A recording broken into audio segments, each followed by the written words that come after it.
Hello students, कैसे हैं आप लोग। आशा करता हूं आप लोग बहुत अच्छे होंगे और मन लगाकर अपनी पढ़ाई कर रहे होंगे। तो अगर आपने अभी तक की सारी क्लासेस कंप्लीट कर ली हैं, अपने होमवर्क को कंप्लीट कर लिया है, तो आप आज की इस क्लास को कंटिन्यू कर सकते हैं, जिसमें मैं आपके साथ बात कर रहा हूं इनकम अंडरहेड कैपिटल गेन की, जो कि मेरी क्लास नंबर 5 है। तो अब तक की 4 क्लासों में मैंने आपको इनकम अंडरहेड कैपिटल गेन के basic concept, cost of acquisition, cost of improvement, indexation, period of holding, long term, short term transfer क्या है क्या नहीं है, कैपिटल गेन कब होगा कब नहीं होगा, full value of the consideration क्या होगी, इन सब चीजों पर बात करी है। तो आज इसी क्लास को, उन्हीं क्लासेस को कंटिन्यू करते हुए मैं आपको कुछ और छोटे छोटे प्रोविजंस बताऊंगा जो कि इनकम अंडरहेड कैपिटल गेन के अंदर कवर होते हैं। तो चलिए आज की इस क्लास को स्टार्ट करते हैं। सबसे पहले देखते हैं एक प्रोविजन, और उसके बाद जितने बाकी प्रोविजंस हैं वो भी हम यहाँ पर डिस्कस करेंगे। साथ में उसकी प्रैक्टिकल एप्लीकेशन भी मैं आपको दिखाऊंगा कि किस तरह से ये प्रोविजन प्रैक्टिकली अप्लाई हो रहे हैं। सो स्टूडेंट्स, आपको याद होगा लास्ट क्लासेस में मैंने आपके साथ बात करी थी कुछ छोटे छोटे प्रोविजंस के बारे में। उसमें से मैंने आपको कुछ एक्सेप्शन भी बताए थे। तो जहां पर कैपिटल गेन की बात आएगी वहां पर दो चीजें आपको देखनी होती हैं कि कैपिटल गेन तब आएगा जब कैपिटल एसेट का ट्रांसफर होगा। तो यहां पर कैपिटल गेन उस ईयर में आ जाएगा जिस ईयर में आपने वो ट्रांसफर किया है। लेकिन इस टोटल रूल के 4 एक्सेप्शन थे जो मैंने आपको 3 बता दिए थे, जिसमें सबसे पहला एक्सेप्शन था कंपनसिएशन, दूसरा था कन्वर्जन ऑफ अ स्टॉक, और तीसरे एक्सेप्शन में मैंने आपको बताया था कि जब आपको कोई डिस्ट्रक्शन से इंश्योरेंस कंपनी से कोई क्लेम मिलता है तो उस केस में आपका ये कैपिटल गेन उस साल टैक्सेबल होगा जिस साल आपको कोई वैल्यू मिल जाती है या कोई एसेट मिल जाती है, और full value of the consideration भी अकॉर्डिंगली निकाला जाएगा उस वैल्यू का या उसकी एफएमवी का जो एसेट आपको दी गई है। आई होप यहां तक आपको कोई भी किसी भी तरह की प्रॉब्लम नहीं होगी। तो अब हम आज की इस क्लास को कंटिन्यू कर रहे हैं अपने एक नेक्स्ट प्रोविजन के साथ, which is very important provision, और थोड़ा सा उसमें टेक्निकलिटीज हैं। तो आप उसे समझने की कोशिश करिएगा अच्छे तरीके से। मैंने उसको बहुत ही ज्यादा प्रैक्टिकल लिंक करके आपको समझाने की कोशिश करूंगा ताकि आपको वो पॉइंट अच्छे से समझ आ जाए। इसके अंदर कुछ टेक्निकल चीजें आ सकती हैं, कुछ टेक्निकल टर्म्स आ सकती हैं। तो मैं आपसे रिक्वेस्ट करूंगा कि आप वीडियो को पॉज करके देखिएगा। अगर कहीं पर भी आपको ऐसा लगे कि चीजें नहीं समझ आ रही हैं तो आप वहां पर ब्रेक लीजिएगा, पॉज करिएगा, पॉज करके एनालाइज करिएगा, फिर एनालिसिस करके आप आगे उस सेक्शन को कंटिन्यू करिएगा। सेक्शन आपको समझ आ जाएगा। मैं इतने आसान तरीके से आपको समझा दूंगा कि आपको प्रॉब्लम नहीं आएगी। मैं बात कर रहा हूं आपसे एक सेक्शन की, agreement under a specified contract, या आप देखेंगे स्टडी मटेरियल में इसे transaction under a specified agreement भी कहते हैं। इसको कुछ लोग जेडीए के नाम से भी जानते हैं, जिसका नाम है जॉइंट डेवलपमेंट एग्रीमेंट। ये आपका रियल एस्टेट से रिलेटेड है। रियल एस्टेट आई बिलीव आप सभी जानते होंगे। रियल एस्टेट क्या होती है? जहां पर आप मकान बनाने की बात करते हैं, या एक रेजिडेंशियल सोसाइटी बनाने की बात करते हैं, या इस तरह की कोई बिल्डिंग स्ट्रक्चर बनाने की बात करते हैं, तो वो आपका क्या हो जाता है? Real estate. रियल एस्टेट में दोनों आते हैं स्टूडेंट्स, रेजिडेंशियल भी आता है और कमर्शियल भी आता है। तो आप जैसे देखते हैं आपके आसपास में हाई राइज बिल्डिंग्स हैं, 10-10, 12-15 फ्लोर्स की जो बिल्डिंग्स हैं, आप देखते हैं ऑफिसेज हैं। तो ये जो हाई राइज रेजिडेंशियल्स हैं, फ्लैट्स हैं, प्लॉट्स हैं, इस तरह की सारी चीजें जो होती हैं जो रहने में या कमर्शियल यूजेस में आती हैं, वो हमारे लिए रियल एस्टेट बन जाता है। तो रियल एस्टेट को मुझे समझाने की और आपको जरूरत नहीं है, आप सब समझदार हैं। रियल एस्टेट आप सब जानते हैं कि क्या होता है, लेकिन मेरे को जितना यूज था मेरे सेक्शन में मैंने उतना आपको बताया। अब क्या होता है, अभी मैं आपसे कोई सेक्शन की बात नहीं कर रहा, अभी मैं आपसे सिंपल एक बात कर रहा हूं रियल एस्टेट में क्या होता है।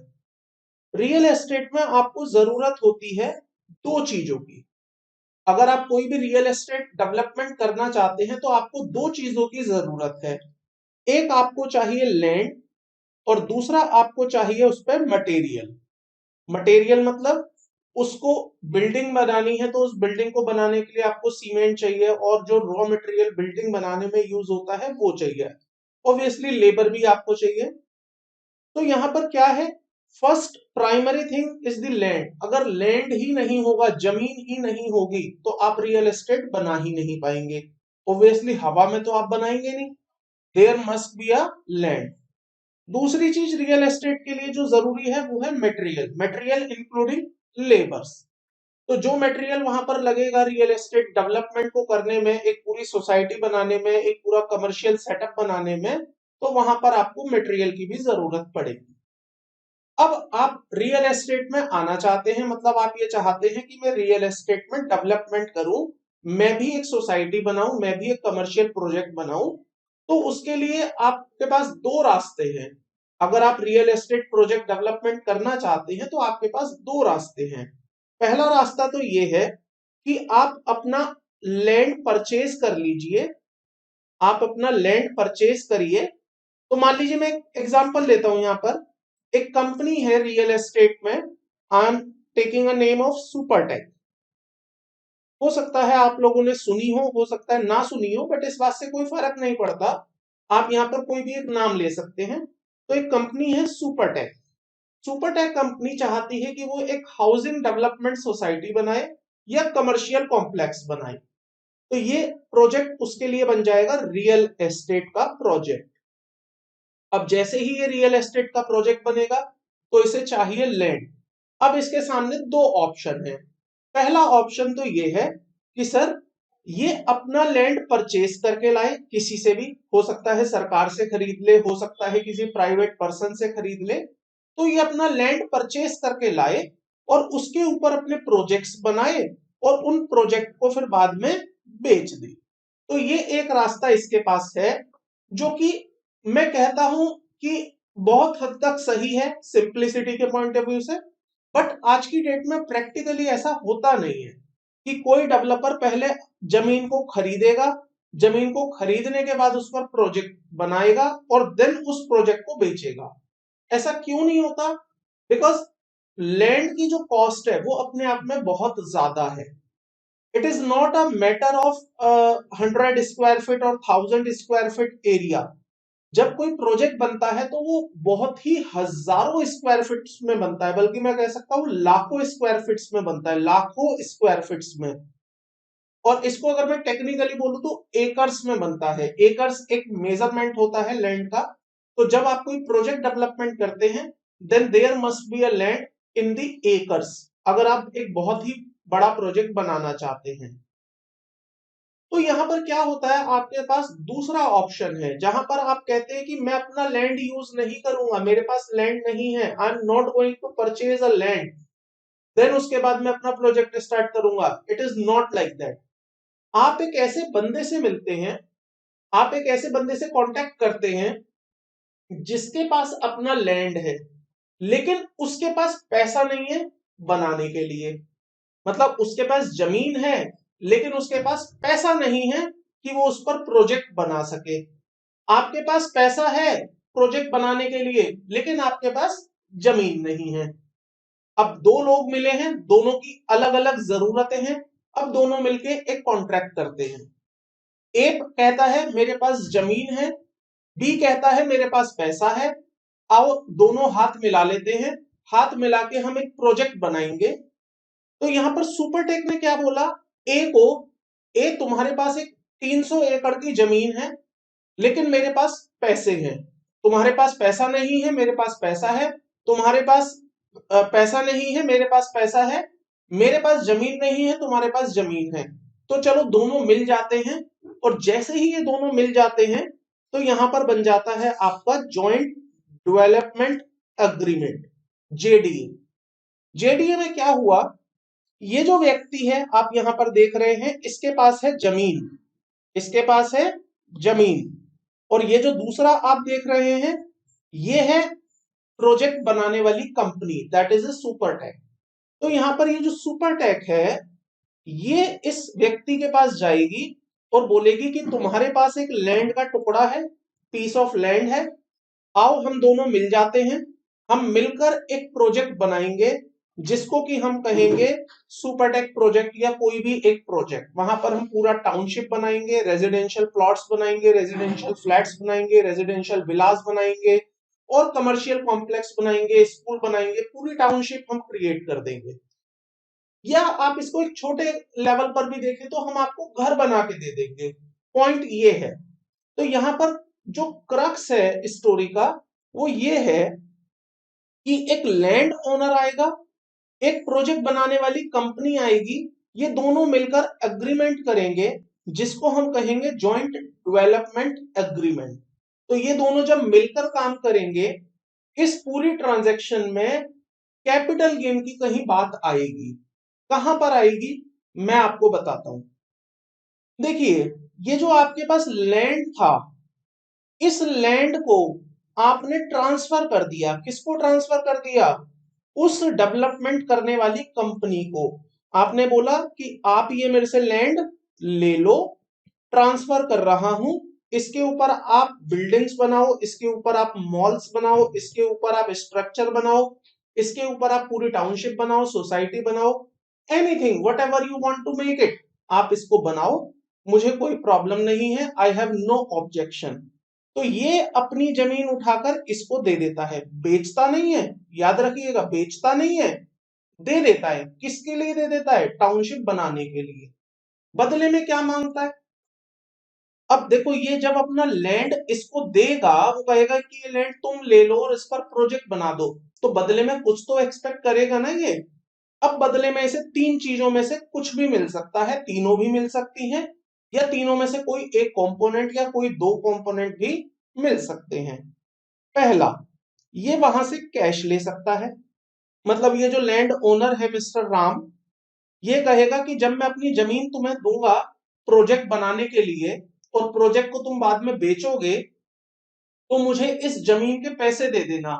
जब प्रोजेक्ट आपका बन जाएगा तब आप मुझे इस जमीन के पैसे दे देना। तो पहला कंपोनेंट तो आप कैश ले सकते हो। और ये ऐसा भी कह सकता है कि जब ये प्रोजेक्ट बन जाएगा ना, तो उस प्रोजेक्ट में 30% हिस्सा या 40% हिस्सा या 50% हिस्सा आप मुझे दे देना। मतलब जब पूरा प्रोजेक्ट बन जाएगा तो 50% हिस्सा मेरा हो जाएगा, 50% हिस्सा आपका हो जाएगा। आप अपना 50% हिस्सा जैसे बेचना चाहो वैसे बेच देना, मैं अपना 50% हिस्सा जैसे बेचना चाहूंगा मैं वैसे बेच दूंगा। तो लेट से आपने यहाँ पर पूरे 1000 फ्लैट्स बनाए, तो 500 फ्लैट्स आपके हो जाएंगे और 500 फ्लैट्स आप मुझे दे देना। तो ये भी एक अग्रीमेंट हो सकता है। जब आप दो पार्टियां मिलेंगी तो इस तरह का अग्रीमेंट कर सकते हैं कि हम यहाँ पर शेयरिंग कर लेंगे प्रोजेक्ट में। एंड थर्ड ऑप्शन यहाँ पर यह हो सकता है कि आप इससे प्रॉफिट शेयरिंग मांगे। मतलब मैं समराइज कर देता हूं तीनों ऑप्शंस को। पहले ऑप्शन में आप ये कहते हैं कि ये मैं आपको जमीन दे रहा हूं, आप मुझे जमीन के बदले कैश या बैंक, एज द केस में बी, ये अमाउंट पे कर दो, जमीन आपकी हो गई और मैंने आपको परमिशन दे दी। उसके बाद फिर आप इस पर प्रोजेक्ट बनाओ, कोई इशू नहीं है। तो यहां तो मैं कह सकता हूं सीधा सीधा आपने अपनी जमीन को बेच दिया, अ काइंड ऑफ सेल है। क्लियर? दूसरा, आप कहते हैं कि यहां पर शेयरिंग दे दो। शेयरिंग का मतलब जो भी आप प्रोजेक्ट बनाओगे, जो भी आपका प्रोजेक्ट होगा, उसमें आधा प्रोजेक्ट मेरा होगा या 30% प्रोजेक्ट मेरा होगा या लेट अस से 20% मेरा होगा, on the basis of your agreement और अंडरस्टैंडिंग। तीसरे में आप कहते हैं नहीं, मुझे प्रोजेक्ट नहीं चाहिए, मुझे कोई हिस्सा नहीं चाहिए, मुझे तो प्रॉफिट में शेयरिंग दे दो। Means whatever the profit will be there, उसमें मैं 30%, 20%, 25% या जो भी आपका अग्रीमेंट बनता है उसके हिसाब से आप यहां पर शेयर लेंगे। तो ये एक एग्रीमेंट यहां पर हो सकता है, जैसा भी आप डिसाइड करें, और जो जनरली होता भी है। आपने देखा होगा आपके लोकल एरियाज में ही बिल्डर के साथ कोलैबोरेशंस होता है। सिचुएशंस इस तरह से बनती हैं कि आप अपनी जमीन उन्हें दे देते हैं बिल्डर को, और बिल्डर को बोलते हैं कि आप यहाँ पर 4 फ्लोर्स बना दो, पैसा आप लगाना, हम नहीं लगाएंगे, जमीन बस हमारी होगी। इन 4 फ्लोर में एक फ्लोर आप रख लेना, बाकी 3 फ्लोर आप हमें बना के दे देना।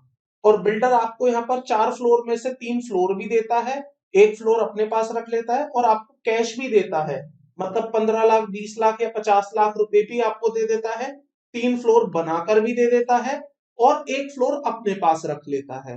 तो ये वाला जो एग्रीमेंट है ये भी जेडीए है, जॉइंट डेवलपमेंट एग्रीमेंट। जमीन किसी और की होगी, प्रोजेक्ट किसी और का होगा, दोनों मिल जाएंगे और जैसी भी उनकी टर्म्स बनेंगी उस टर्म्स के अकॉर्डिंग वो यहाँ पर डेवलपमेंट स्टार्ट कर देंगे। अब क्या होता है इसमें आगे की स्टोरी सुनिएगा, प्रोविजन पे मैं बाद में लेके जाऊंगा, जब मैं आपको पूरी स्टोरी सुना दूंगा तो मेरे लिए आसान हो जाएगा आपको प्रोविजन लिंक करवाना। अब क्या होता है जब ये प्रोजेक्ट पूरा बन जाता है तो वहां पर एक अथॉरिटी है which is to be called as an competent authority, certifying authority. तो कॉम्पिटेंट अथॉरिटी या सर्टिफाइंग अथॉरिटी वहां पर आपको एक कंप्लीशन सर्टिफिकेट देती है। क्या देती है? Completion certificate. क्या होता है completion certificate? Completion certificate is a kind of certificate जिसमें कंपिटेंट अथॉरिटी ये सर्टिफाई करके देती है कि ये जो आपका प्रोजेक्ट है दैट इज रेडी। अब यहां पर आप अपने इस प्रोजेक्ट को किसी को भी बेच सकते हैं, कोई भी यहां पर रहने आ सकता है और ये हर तरह से हर रेस्पेक्ट में कंप्लीट हो चुका है। Now the construction has been completed. अब कोई भी पर्सन अगर यहाँ रह के रहने आना चाहता है तो वो आ सकता है। तो एक इस पूरी स्टोरी में आता है कंप्लीशन सर्टिफिकेट। अब ये कंप्लीशन सर्टिफिकेट कब आता होगा जनरली सोचिए। मैंने कंस्ट्रक्शन स्टार्ट करी 2016 में, तो ऐसा तो है नहीं इतना बड़ा प्रोजेक्ट एक ही दिन में बन जाएगा या 2 महीने में बन जाएगा या 6 महीने में बन जाएगा। It will take at least 3 years and 4 years। तो 3 साल 4 साल में ये प्रोजेक्ट जाके बनता है और 3 साल 4 साल बाद आपको कंप्लीशन सर्टिफिकेट मिलता है। अब सवाल ये आता है, प्रॉब्लम ये आती है कि ये जो पर्सन है मिस्टर राम, इसने अपनी जमीन ट्रांसफर कर दी थी उस डेवलपर के साथ जॉइंट डेवलपमेंट एग्रीमेंट में। तो क्या इसके ऊपर कैपिटल गेन की कुछ बातें आएंगी? बिल्कुल आएंगी।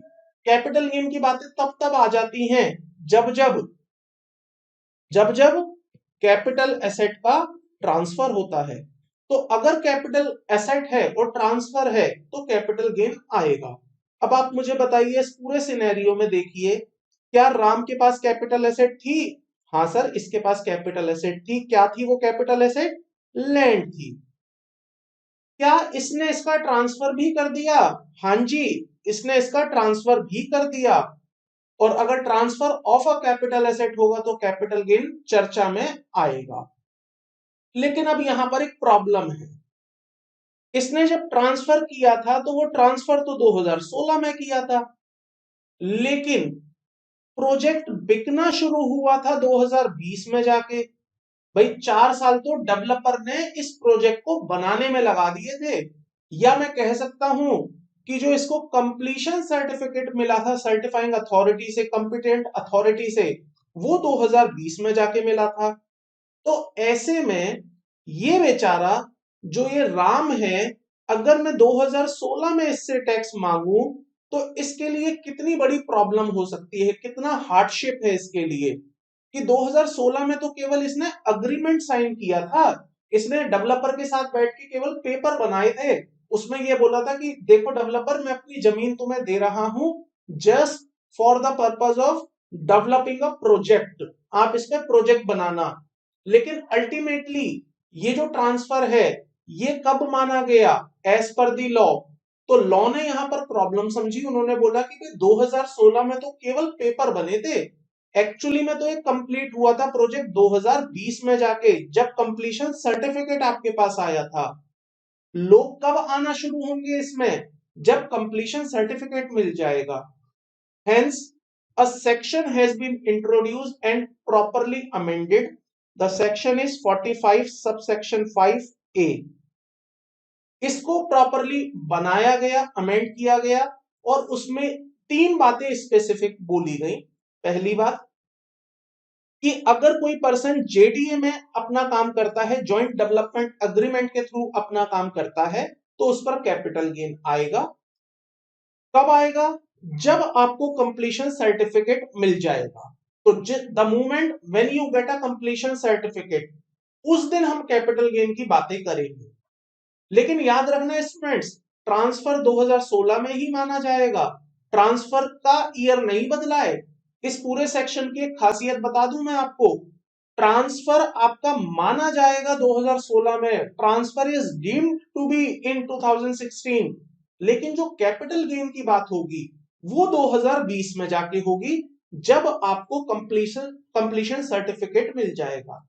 तो ये सेक्शन आपका कैपिटल गेन टैक्सेबिलिटी को डेफर करता है, बस ट्रांसफर की बात को डेफर नहीं करता। मतलब आप ऐसे समझो इस बात को, ये सेक्शन आपको ये बोलेगा ट्रांसफर तो भैया 2016 में ही होगा, लेकिन टैक्स कलेक्शन जो करेंगे, टैक्सेबिलिटी जो लेके आएंगे, उसे हम डेफर कर रहे हैं अंटिल दैट ईयर जहां पर आपको कंप्लीशन सर्टिफिकेट या सर्टिफाइंग अथॉरिटी कंप्लीशन सर्टिफिकेट दे देती है। तो in the year in which you get a completion certificate, in that year you will be taxable for the purpose of capital gain। तो दूसरी बात ये हो गई। तीसरी बात ये सेक्शन कहता है कि जब कैपिटल गेन निकालेंगे तो full value of the consideration क्या लेंगे? सिंपल सा आंसर है, उस समय पर जब आपको कंप्लीशन सर्टिफिकेट मिला है, उस समय पर जो भी इसकी स्टैंप ड्यूटी वैल्यू होगी, ये एक नया वर्ड है आपकी डिक्शनरी में। तो स्टैंप ड्यूटी वैल्यू क्या होती है? स्टैंप ड्यूटी वैल्यू होती है किसी भी प्रॉपर्टी की, इमूवेबल प्रॉपर्टी की, जो अथॉरिटी द्वारा वैल्यू कैलकुलेट की जाती है। अथॉरिटी का मतलब जो आपकी लोकल अथॉरिटीज होती हैं, जैसे दिल्ली की मैं बात करूं तो दिल्ली में एक एसडीएम होते हैं, एसडीएम्स वहां पर state stamp duty value calculate करवाते हैं, उनका जो सर्कल रेट होता है that is called stamp duty value. तो stamp duty value means a value determined by the government as per the locality, as per the area, as per the specific state और location. तो जब आपको completion certificate मिला है, completion certificate के समय पे जो उसकी स्टैंप ड्यूटी वैल्यू होगी वो आपके लिए full value of the consideration मानी जाएगी for the purpose of this section. Clear है? तीन बातें मोटी मोटी यहां पर निकल के आती हैं। कैपिटल गेन उस साल होगा जिस साल आपको कंप्लीशन सर्टिफिकेट मिलेगा, full value of the consideration वो होगी जब आपको कंप्लीशन सर्टिफिकेट मिला है, तो उस समय पर जो उसकी एसडीवी होगी, स्टैंप ड्यूटी वैल्यू, वो आपके लिए full value of the consideration होगी। और कैपिटल गेन यहां पर आएगा, ये बात क्लियर है। भले ही आप इसे कैश या बैंक से पेमेंट ले लेते हैं, भले ही आप यहां पर शेयरिंग लेते हैं कि आधा प्रोजेक्ट मेरा आधा प्रोजेक्ट आपका, या भले ही आप यहां पर प्रॉफिट की शेयरिंग करते हैं कि आप बेचो, आप मैनेजमेंट संभालो, जो भी आपको प्रॉफिट आएगा उसमें आप मुझे इतना हिस्सा दे देना। तो still this is a joint development agreement and this is taxable under the preview of capital gain. अब आइएगा मेरे साथ प्रोविजन तक चलते हैं, उसको समझते हैं कि वहां क्या लिखा हुआ है, और अंडरस्टैंडिंग जो हमने डेवलप करी है, क्या वहां भी ऐसी ही चीजें लिखी हैं या वहां कुछ नई बात हमें मिलेगी। आइएगा पेज नंबर आप आएंगे स्टूडेंट्स 15 पे। This is the taxability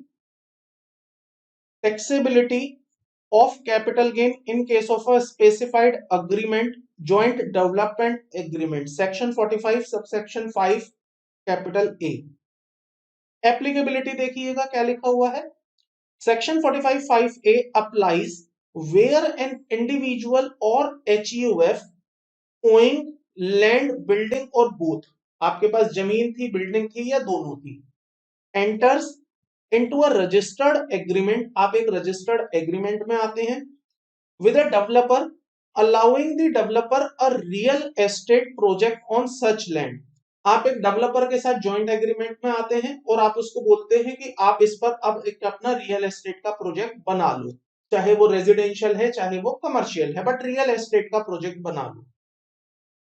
as a consideration for the receiving the right to develop the real estate project, अब कंसिडरेशन भी तो कुछ होगा ना, जब आप उसे अपनी जमीन दे रहे हैं और उसे कह रहे हैं कि तुम यहाँ पर रियल एस्टेट का प्रोजेक्ट बना लो, तो आप बदले में भी कुछ लोगे।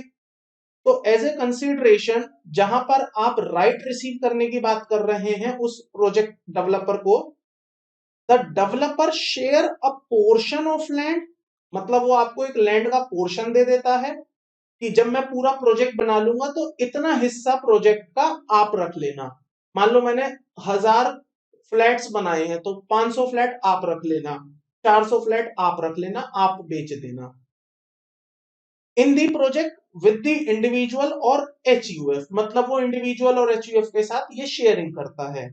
इन some cases, the developer might also pay some additional consideration in cash over and above the share in a project। तो मैंने आपको ये एग्जांपल दिया था, आपकी लोकेलिटी में आपने देखा होगा बहुत सारे लोग होंगे जो अपना बना बनाया मकान बिल्डर को दे देते हैं, कहते हैं आप इसे तोड़ो, इस पर 4 मंजिल बनाओ, 3 मंजिल बनाओ, 5 मंजिल बनाओ। बिल्डर अपने खर्चे पर वो पूरा मकान बनाता है, जमीन आपकी होती है, पैसा बिल्डर का होता है।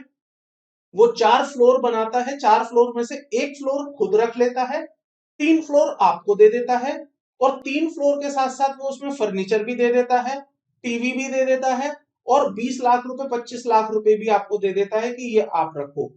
तो ये एज पर दी अग्रीमेंट है, एज पर दी टर्म्स है जो भी आपकी डिसाइड हुई है। तो इस तरह के जो प्रोजेक्ट है उसे हम कहते हैं ज्वाइंट डेवलपमेंट अग्रीमेंट। तो यहाँ पर आपको हिस्सा भी मिल जाता है, देखो शेयर मिल गया 3 फ्लोर का, और दूसरा आपको क्या मिलता है, पैसा भी मिल जाता है sometime it is not necessary कि मिलेगा ही मिलेगा, बट समटाइम मिल जाता है। तो अब यहां पर बात आती है ईयर ऑफ द टैक्सेबिलिटी, कि कब टैक्सेबल होगा। जिस दिन आप उस बिल्डर के साथ अग्रीमेंट करेंगे उस दिन टैक्सेबल होगा, या जिस दिन आपको कंप्लीशन सर्टिफिकेट मिल जाएगा। तो as I said earlier, the point when you get a completion certificate from the competent authority, that year will be the taxable year for the purpose of capital gain। आइएगा, capital gain shall be computed in the hands of an individual or HUF in the year in which the possession of a immovable property is handed over to the developer for development of a project। तो सबसे पहली बात तो ये समझ लो, जिस दिन आप अपनी जमीन उसको दे देते हैं टैक्सेबिलिटी तो वहीं आ जाती है, मतलब आपका जो ट्रांसफर है वो वहीं हो जाता है। लेकिन यहां पर एक हार्डशिप थी, हार्डशिप ये थी कि साहब आज मैंने जमीन उसको हैंड ओवर दी है, आज मेरे को पैसा थोड़ी मिल गया, ये पैसा तो मेरे को तब मिलेगा जब कंप्लीशन सर्टिफिकेट आएगा और इस प्रोजेक्ट को मैं किसी को बेच पाऊंगा, मैं किसी को कह पाऊंगा अब आओ और इस पर रहना शुरू कर दो। तो इस हार्डशिप को खत्म करने के लिए एक अमेंडमेंट की गई, और यहां पर यह क्लॉज डाला गया कि कैपिटल गेन टैक्स आपका उस साल लेंगे जिस साल आपको कंप्लीशन सर्टिफिकेट मिल जाएगा। अब पढ़िएगा नीचे, capital gain so computed above, मतलब जो आपने ऊपर कैपिटल गेन कंप्यूट किया है, shall be considered as income of a previous year, हम इसे उस साल की इनकम मानेंगे in which the certificate of completion for whole or part of the project is issued by the competent authority.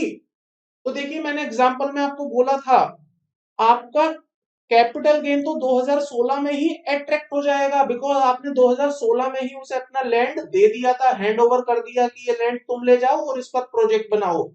लेकिन यहां पर हार्डशिप थी, तो इस हार्डशिप को खत्म करने के लिए दे सेड कि जब आपको कंप्लीशन सर्टिफिकेट मिल जाएगा अथॉरिटी से, तब हम आपका capital gain deem to be taxable कर देंगे।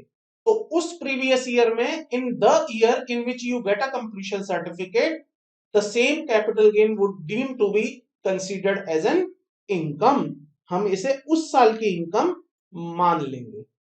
बोलिए यहां तक कोई डाउट है? सेक्शन समझ आ गया? आई बिलीव आपको आ गया होगा, क्योंकि मैंने इस चीज को इतना प्रैक्टिकली लिंक करके आपको बताया है कि आपको यहां कोई डाउट नहीं होना चाहिए। आइएगा नेक्स्ट पेज पर देखते हैं full value of the consideration के बारे में, यहां क्या लिखा हुआ है देखिएगा। full value of the consideration shall be the SDV। तो SDV का फुल फॉर्म यहां लिख लीजिएगा, इन केस अगर आप स्किप कर जाएं तो SDV मतलब स्टैम्प ड्यूटी वैल्यू। तो stamp duty value is nothing, stamp duty value is a circle rate. तो जो भी आपका सर्कल रेट होगा उस एरिया का, उस स्टेट का, उस पर्टिकुलर लोकेलिटी का, वो सर्कल रेट आपकी एसडीवी बन जाएगी। और ये जो एसडीवी होगी इसे ही आप full value of the consideration मानेंगे। चलिए पढ़ लेते हैं इसको, क्या लिखा हुआ है यहाँ पर। तो देखिएगा एसडीवी के लिए क्या लिखा हुआ है यहाँ। एसडीवी ऑफ द लैंड, ये दो बार रिपीट हो गया, एक बार काट दीजिएगा। SDV of land, building or both in the project handed over by the developer to individual HUF as his share on the date of issue of a aforementioned completion certificate। तो जिस दिन आपको completion certificate मिलेगा उस दिन जो उस land की, बिल्डिंग की, या जो भी आपने एसेट ट्रांसफर करी है पूरी, उसकी जो एसडीवी वैल्यू होगी वो आपके लिए full value of the consideration बन जाएगी। लेकिन अगर आप उस एसडीवी के साथ कुछ कैश भी रिसीव करते हैं, जैसा मैंने बताया कि हम आपको 3 फ्लोर भी दे देंगे और एक 20 लाख रुपए की पेमेंट भी दे देंगे, तो उस एसडीवी के साथ जो आपको कैश कंपोनेंट रिसीव होगा वो भी यहां पर जोड़ दिया जाएगा for the purpose of full value of the consideration. तो सपोज कीजिए ना, आपको मैं कहता हूं कि मैं 3 फ्लोर दूंगा, उन 3 फ्लोर की जो एसडीवी है वो 1 करोड़ रुपए है, 3 फ्लोर के साथ मैंने आपको 20 लाख रुपए भी दे दिए, तो अब आपके लिए total full value of the consideration क्या बन गया, 1 करोड़ 20 लाख रुपए। भाई अल्टीमेटली जब आपने वो अपना लैंड उसको दिया तो बदले में आपने उससे क्या ले लिया, 20 लाख रुपए कैश ले लिया और 3 फ्लोर ले लिए, जिन 3 फ्लोर की अपने आप में SDV, stamp duty value, circle rate value 1 crore रुपए थी। तो आपने यहां पर टोटल अपनी चीज छोड़ दी, लैंड छोड़ दिया 1 करोड़ 20 लाख रुपए में। तो ये यहां पर मैं कह सकता हूं इस तरह से full value of the consideration calculate की जाएगी। एक और पॉइंट देखिएगा, नोट में लिखा हुआ है, एक बहुत ही ग्लिच है, मतलब बहुत ही माइनर सा पॉइंट है जहां पर एग्जामिनर आपको कंफ्यूज करने की कोशिश कर सकता है। तो यहां पर आप ध्यान रखिएगा, ये जो पूरा सिनेरियो मैंने बताया, यहां पर आपने अपना लैंड बेचा नहीं था, ध्यान रखिएगा मेरी बात को, यहां पर आपने अपना लैंड बेचा नहीं था, केवल अग्रीमेंट साइन किया था कि आप मेरे लैंड पर प्रॉपर्टी बनाओ, रियल एस्टेट का प्रोजेक्ट बनाओ, बाद में उसको देखेंगे किस तरह से हम काम कर रहे हैं, मतलब एग्रीमेंट के टाइम पर ही आपने लिख दिया था। लेकिन अगर आप कंप्लीशन सर्टिफिकेट आने से पहले, मान लीजिए अभी कंप्लीशन सर्टिफिकेट मिला नहीं है आपको, और कंप्लीशन सर्टिफिकेट आने से पहले ही आप ये बिल्डर को बोलते हैं, डेवलपर को बोलते हैं कि ये जमीन तुम रख लो, मैं अब इस जमीन पर अपने अधिकार छोड़ देता हूं और आप मुझे इसके पैसे दे दो, तो इसे फिर आप जॉइंट डेवलपमेंट एग्रीमेंट नहीं कहेंगे, क्योंकि यहां पर आपने क्या किया, अपना लैंड उसको बेच दिया। आपने सिंपल ये बोला कि मैं अब इस किसी झंझट में नहीं पड़ना चाहता, ये पकड़ो मेरा लैंड और ये मुझे दे दो पैसे, बात खत्म, अब तुम इस पर जो करना है करते रहो। तो अगर इस तरह की ट्रांजैक्शन होगी तो ये जेडीए नहीं माना जाएगा, ये वाला सेक्शन वहां पर अप्लाई नहीं होगा, वहां तो सिंपल एंड सिंपल आपका कैपिटल गेन आ जाएगा, आपने अपना लैंड बेच दिया। क्लियर है। तो पॉइंट ये है कि अगर आप कंप्लीशन सर्टिफिकेट आने से पहले ही उसको अपना लैंड बेच देते हैं, ट्रांसफर कर देते हैं, ओनरशिप उसको दे देते हैं, आप कहते हैं I am not a owner, now you are the owner, then in that case this section will not be applicable. वहां पर आपका नॉर्मल प्रोविजन आ जाएगा कैपिटल गेन का, जहां पर नॉर्मली आप कैलकुलेशन करेंगे। आइएगा नोट को पढ़ते हैं। The above provision stated under section 45 subsection 5A shall not apply, ये apply नहीं होगा, where the assessee transfer his share in the project to any other person on or before the issue of date of issue to the aforementioned completion certificate. In such case, capital gain would be taxable in the year in which possession of a immovable property is handed over to the developer of a project। तो यहां पर आप ये भी कह सकते हैं कि मैंने जो मेरा हिस्सा था, मैंने मान लीजिए ज्वाइंट डेवलपमेंट एग्रीमेंट किया था बिल्डर के साथ, डेवलपर के साथ। अब कंप्लीशन सर्टिफिकेट आया नहीं, मैंने अपना हिस्सा किसी और को बेच दिया। तो लेट से मैं आपको एग्जांपल के थ्रू बता देता हूं। यहां पे मान लीजिए यहां पर राम ने जेडीए बनाया एक बिल्डर के साथ, सुपरटेक के साथ। तो जब इसने सुपरटेक के साथ जेडीए बनाया, कंप्लीशन सर्टिफिकेट आपको मिला नहीं है, लेकिन 2 साल बाद ही राम ने अपना ये हिस्सा मोहन को बेच दिया। इसने मोहन से बात करी, राम बोला कि भाई मैं इंटरेस्टेड नहीं हूं अब इस प्रोजेक्ट को कैरी ऑन करने में, so I am sharing my portion, my share, my piece of land, my rights to Mohan. तो अगर सर्टिफिकेट आपको नहीं मिला है और आप राम, मतलब राम अपना शेयर मोहन को बेच देता है before issue of a completion certificate, तो आप इसे नॉर्मल कैपिटल गेन के दायरे में लाएंगे, फिर यहां पर यह सेक्शन अप्लाई नहीं होगा। तो यह सेक्शन तब अप्लाई होगा जब कंप्लीशन सर्टिफिकेट मिलने के समय तक राम इसका अधिकार अपने पास रखता है। तो the moment Ram transfer his share और his right to someone else, चाहे वो बिल्डर ही क्यों ना हो, चाहे वो कोई तीसरा पर्सन ही क्यों ना हो, before issue of a completion certificate, in that case this section will not be applicable. I hope आपको ये सेक्शन समझ आ गया होगा, इसमें कोई भी आपको प्रॉब्लम अब नहीं होनी चाहिए। क्लियर है हम यहां तक? चलिएगा स्टूडेंट्स, इसके बाद आपके सामने सेक्शन आएगा 46, जो कि मैं आपसे कवर करवाऊंगा अगली क्लास में। तो आज की क्लास में I have some other sections which I wanted to discuss with you. So section 46 हम नेक्स्ट क्लास में कवर करेंगे, बिकॉज इसको समझाने के लिए मुझे आपको कुछ और भी बातें समझानी पड़ेंगी, जो कि मैं कह सकता हूं डीम्ड डिविडेंड से रिलेटेड है। डीम्ड डिविडेंड आपके लिए एक नया वर्ड हो सकता है आपकी डिक्शनरी में, बट घबराने की बात नहीं है। मैं पहले आपको डीम्ड डिविडेंड का बैकग्राउंड बताऊंगा, उसके बाद ये सेक्शन में आपको समझा पाऊंगा, बिकॉज इस सेक्शन में डीम्ड डिविडेंड का एक जिक्र आया है। तो अगर मैं आपको डीम्ड डिविडेंड नहीं समझाता हूं और फिर मैं ये सेक्शन आपको पढ़ाता हूं, तो ये सेक्शन आपको समझ नहीं आएगा।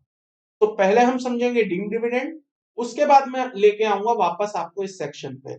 तो ये डिस्कशन हम करेंगे नेक्स्ट क्लास में। अभी के लिए मेरे पास बहुत और सेक्शंस हैं जो कि मैं आपके साथ डिस्कस करूंगा। तो 46 हम इसे वो होल्ड कर लेते हैं फॉर द टाइमिंग, आज की क्लास के लिए। हम इसको नेक्स्ट क्लास में कवर करेंगे। सेम सेकेंड वाला जो सेक्शन है ये भी आप होल्ड रखिएगा अगली क्लास तक के लिए। Section 46A I will cover in this separate video, जो कि मैं अगली वीडियो आपको दूंगा क्लास नंबर 6, उसमें मैं आपको इसके बारे में बताऊंगा। इसके बाद आप आइएगा सेक्शन 112, ये हम यहां पर डिस्कस कर रहे हैं। सेक्शन 112A बहुत ही अच्छा सेक्शन है, बहुत ही इंटरेस्टिंग है, एग्जाम में एमसीक्यू के पॉइंट ऑफ व्यू से भी इंपॉर्टेंट है, और हो सकता है इस पर प्रैक्टिकल क्वेश्चन भी आपसे एग्जामिनर पूछ ले अंडर हेड कैपिटल गेन। तो इस सेक्शन को समझिएगा। कैपिटल गेन में बेसिकली कैपिटल गेन को दो पार्ट्स में बांटा गया है। कैपिटल गेन को दो पार्ट्स में बांटा गया है, एक लॉन्ग टर्म कैपिटल गेन, एक शॉर्ट टर्म कैपिटल गेन। अब ये जो लॉन्ग टर्म कैपिटल गेन है, इसमें भी दो कैटेगरी हैं ब्रॉडली, एक सेक्शन 112A की और बाकी है अदर की। शॉर्ट टर्म कैपिटल गेन में भी दो कैटेगरी हैं, एक सेक्शन 111A की और बाकी है अदर की। जब आप इनकम टैक्स रिटर्न का फॉर्मेट देखेंगे ना, तो वहां भी आपको इसी तरह से कैटेगराइजेशन दिखेगा। तो यहां पर क्या है, ये वाले जो दो सेक्शन हैं, these are the specific section, इसे हम कहते हैं स्पेशल सेक्शन। स्पेशल सेक्शन कह लो या स्पेशल इनकम कह लो, क्योंकि आपको पता होगा basic concept of the income tax में मैंने आपको बताया था 112A पर अलग तरह से टैक्सेशन है, 111A पर अलग रेट से टैक्सेशन है। 111A आपका टैक्सेबल होता है 15% से, याद है आपको जी, बेसिक कॉन्सेप्ट में जाके देखिएगा। और ये आपका एक अलग से ही सेक्शन चलता है स्पेसिफिक।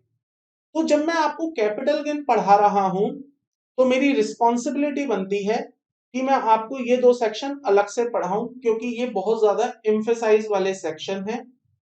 2018 के फाइनेंस एक्ट में 2018 के फाइनेंस एक्ट में 112 ए इंट्रोड्यूस किया गया था, जो कि बात करता है long term capital gain on sale of shares. Shares कौन से? Listed shares. तो अगर आप लिस्टेड शेयर्स जो कि किसी स्टॉक एक्सचेंज पर लिस्टेड हैं उसको बेचते हैं और वहां पर आपको गेन होता है, तो ये आपके हाथ में टैक्सेबल होगा। Why it is important? Because 2018 के फाइनेंस एक्ट के आने से पहले ये एग्जेम्प्ट हुआ करते थे आपके हाथ में। Earlier these capital gains were exempted in the hands of shareholder, but now these are taxable in the hands of shareholder। तो अगर आपको लॉन्ग टर्म कैपिटल गेन होता है, अगर आपको लॉन्ग टर्म कैपिटल गेन होता है on a sale of shares, shares कौन से वाले? लिस्टेड वाले, तो वो आपका सेक्शन 112 ए में कवर होगा और वहां पर आपकी वो इनकम आपके हाथ में टैक्सेबल होगी। आइएगा मेरे साथ सेक्शन पर 112 ए डिटेल में डिस्कस करेंगे, क्वेश्चंस भी करेंगे इसके, ताकि यहां पर आपकी प्रैक्टिकल इंप्लीकेशंस आपको समझ आ जाए। पढ़िएगा। Long term capital asset refer to in section 112 A. तो सेक्शन 112 ए में कौन सी एसेट है जो long term capital asset specified है? पढ़िएगा। The cost of acquisition in relation to the long term capital asset being, जो कि है equity shares in a company on which STT is paid both at the time of purchase and transfer।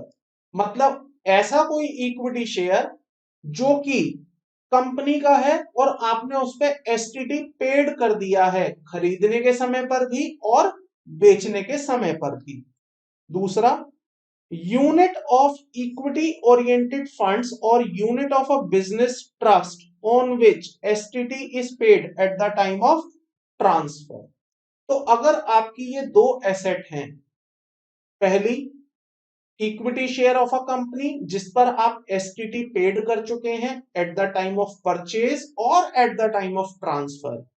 दूसरा, units of equity oriented funds or a unit of a business trust, इसको आप transfer करते हैं और आप उस पर STT paid करते हैं at the time of transfer.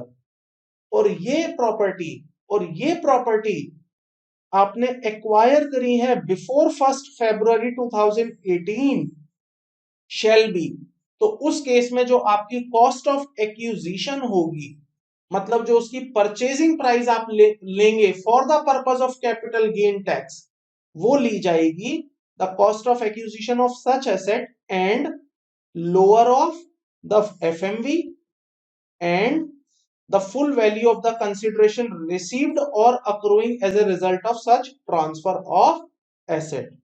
तो क्या होगा यहां पर देखिएगा, एफएमवी और सेल प्राइस, इसमें से जो भी लोअर होगा इसको आप कंपेयर करेंगे कॉस्ट ऑफ एक्विजिशन से, और इसमें जो भी हायर होगा ये आप अपना कंसीडर करेंगे as a cost of acquisition.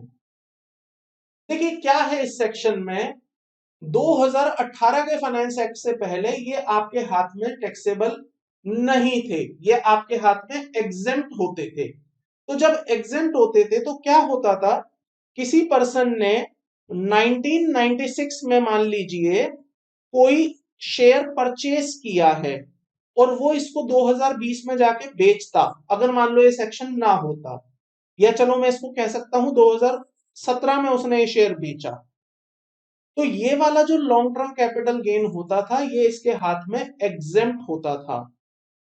Clearly section था एक, सेक्शन 10 की सीरीज में एक सेक्शन है जो मैंने आपको रिमूव करवा दिया, income which do not form part of a total income वाले चैप्टर में, तो वहां पर ये एग्जेम्प्ट होता था।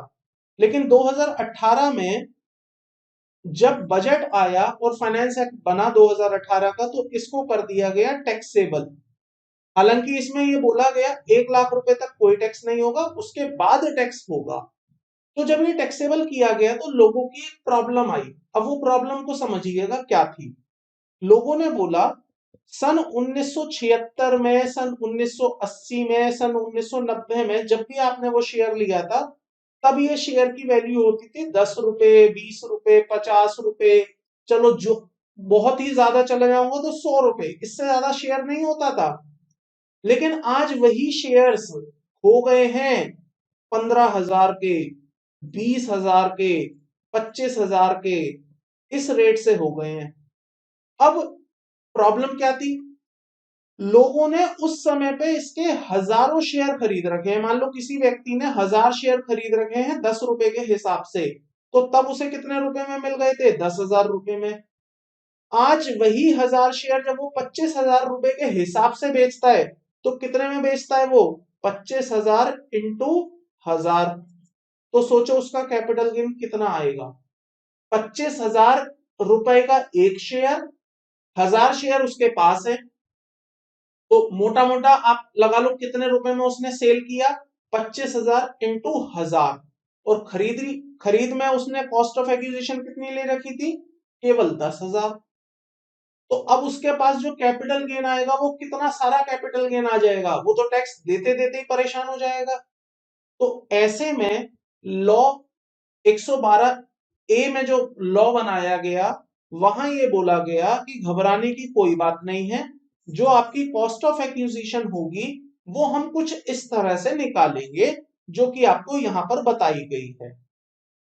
अगर आपने ये शेयर 1 फरवरी 2018 से पहले खरीदा था, चाहे कभी भी खरीदा था, 1 फरवरी 2018 से पहले खरीदा था, तो उस केस में आपकी कॉस्ट ऑफ एक्विजिशन ली जाएगी।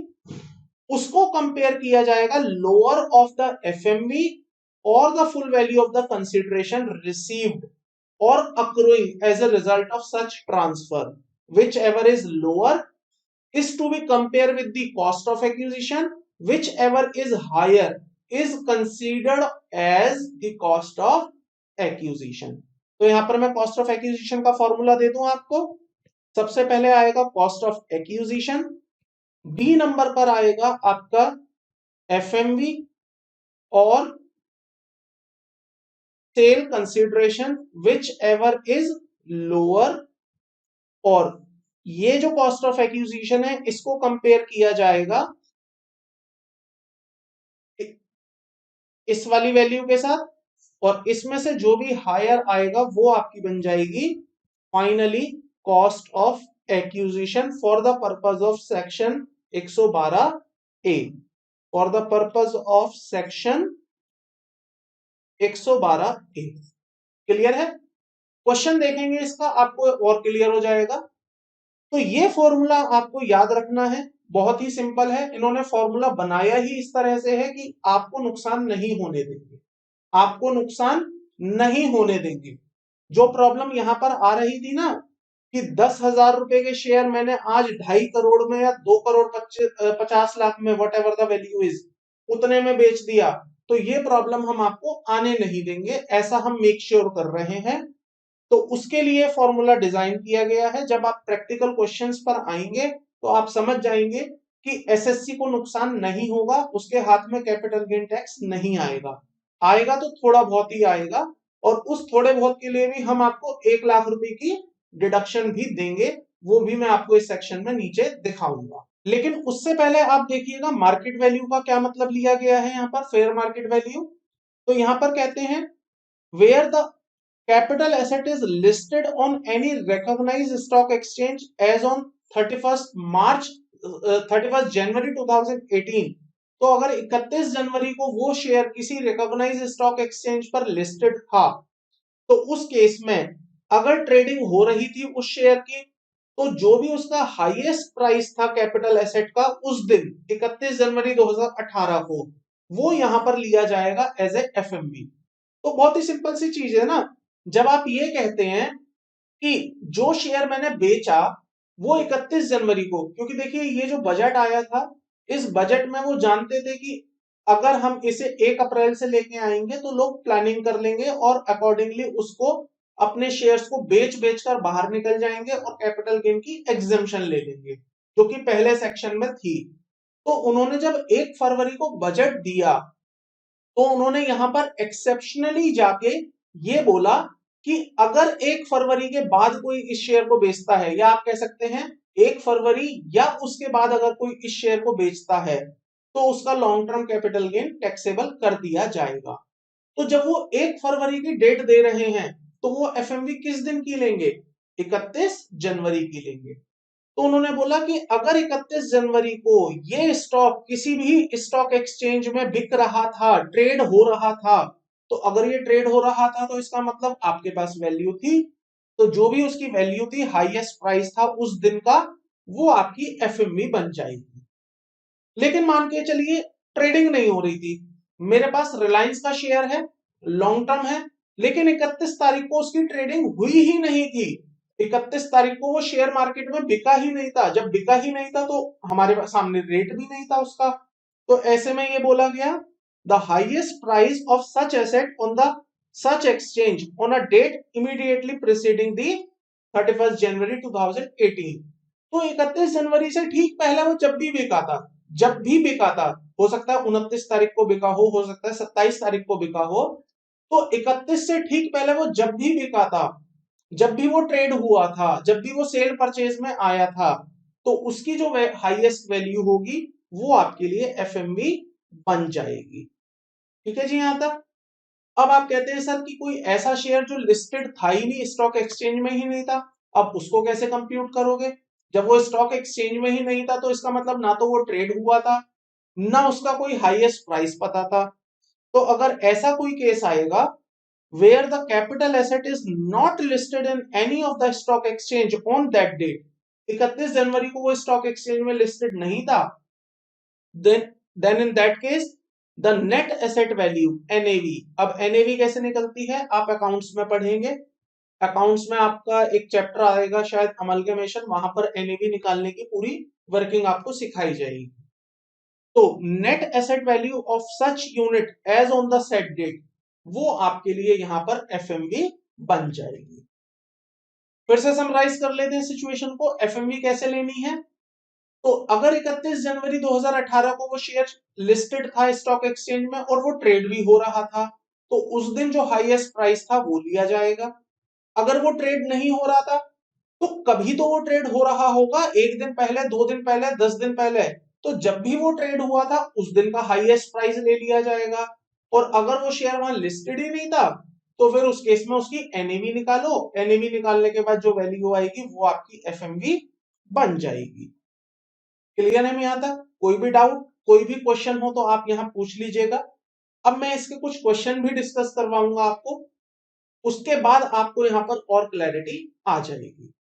तो एग्जांपल लेते हैं कुछ, इस फॉर्मूले का एनालिसिस कर लेते हैं जो हमने यहां पर फॉर्मूला समझा कॉस्ट ऑफ एक्विजिशन का। मुझे बताइए, एक एग्जांपल यहां पर मैं लिख देता हूं। राम होल्ड करता है शेयर ऑफ टाटा मोटर्स, उसके पास 1000 शेयर्स हैं जो उसने परचेज किए थे इन 1985 एट रुपीज, ये खरीदे थे उसने 20 रुपए के हिसाब से। क्लियर है? इन 2020 ही सोल्ड 1000 शेयर्स एट रुपीज 300, उसने 300 रुपए में शेयर बेच दिया। अब आप मुझे कंप्यूट करवाइए capital gain. Compute capital gain under section 112 ए। 112 ए में आप कैपिटल गेन बताइए कितना आएगा। आप क्या लिखेंगे? सेल कंसिडरेशन,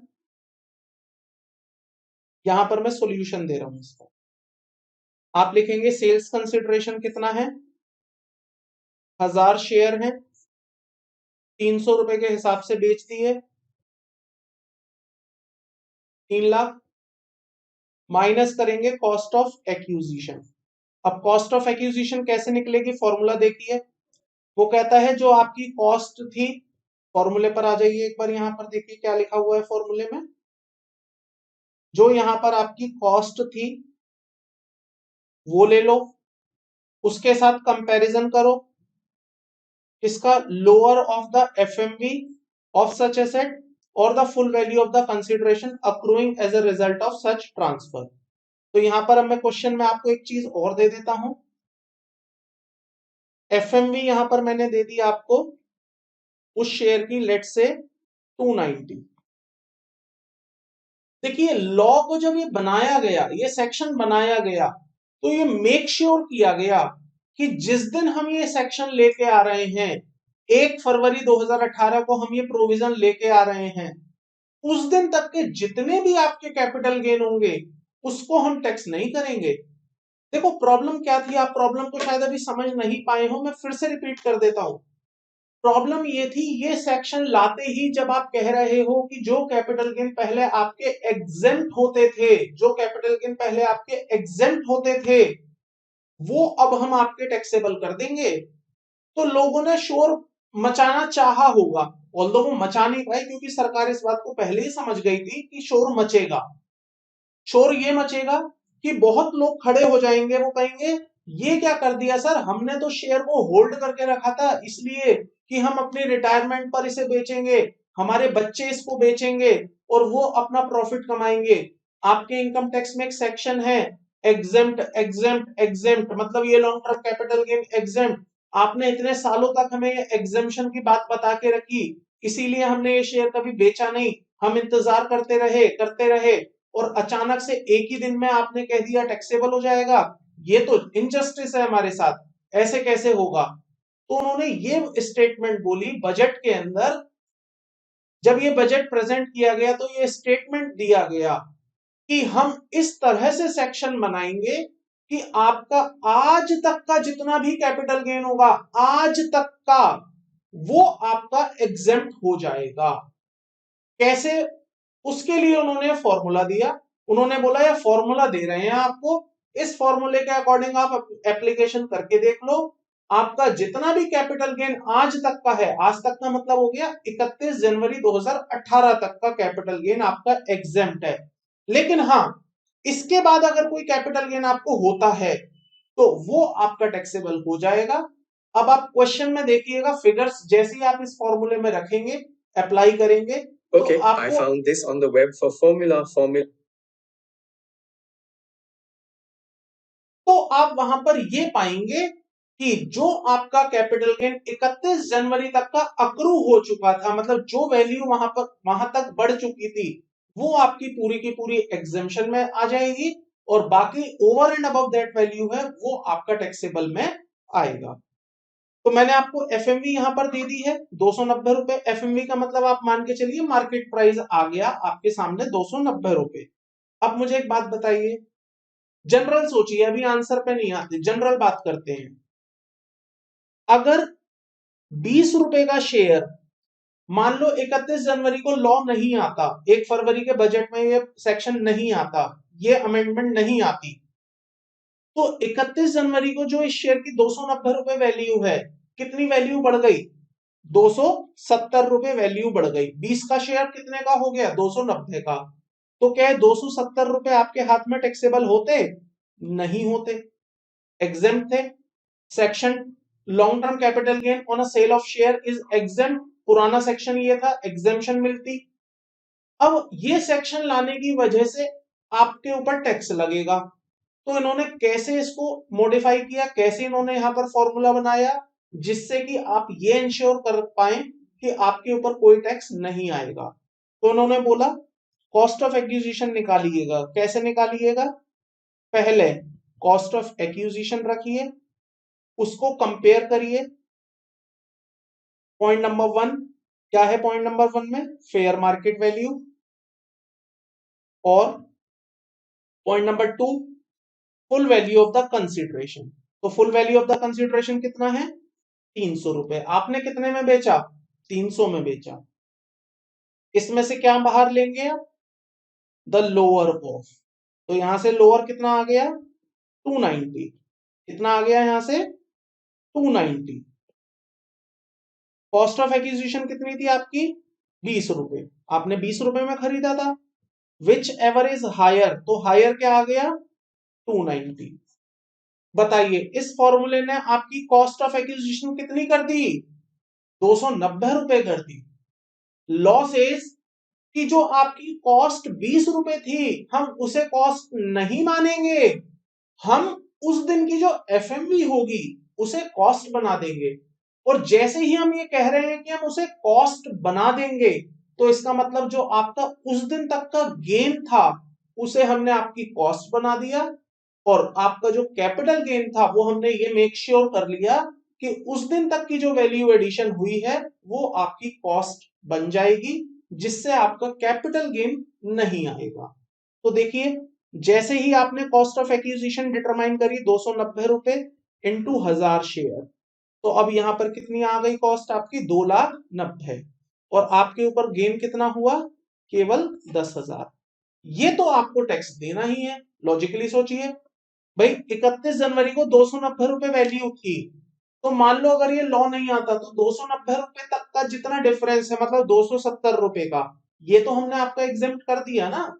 लेकिन इसके ऊपर आप 10 रुपए का जो प्रॉफिट कमा रहे हो, इस सेक्शन के आने के बाद जो 10 रुपए आप कमा रहे हो, वो तो हम आपसे टैक्स लेंगे ही in the form of long term capital gain under section 112A।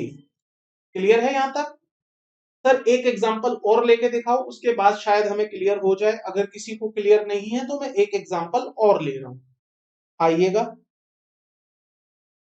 Same चीज कॉपी कर लेते हैं यहां पर, बस इसमें चेंज कर देंगे कहीं कहीं पर। सो मैं इसको उठा लेता हूं यहां से,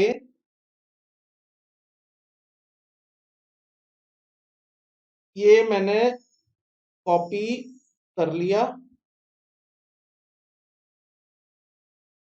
और इसको मैं ले गया यहां पर, आइएगा।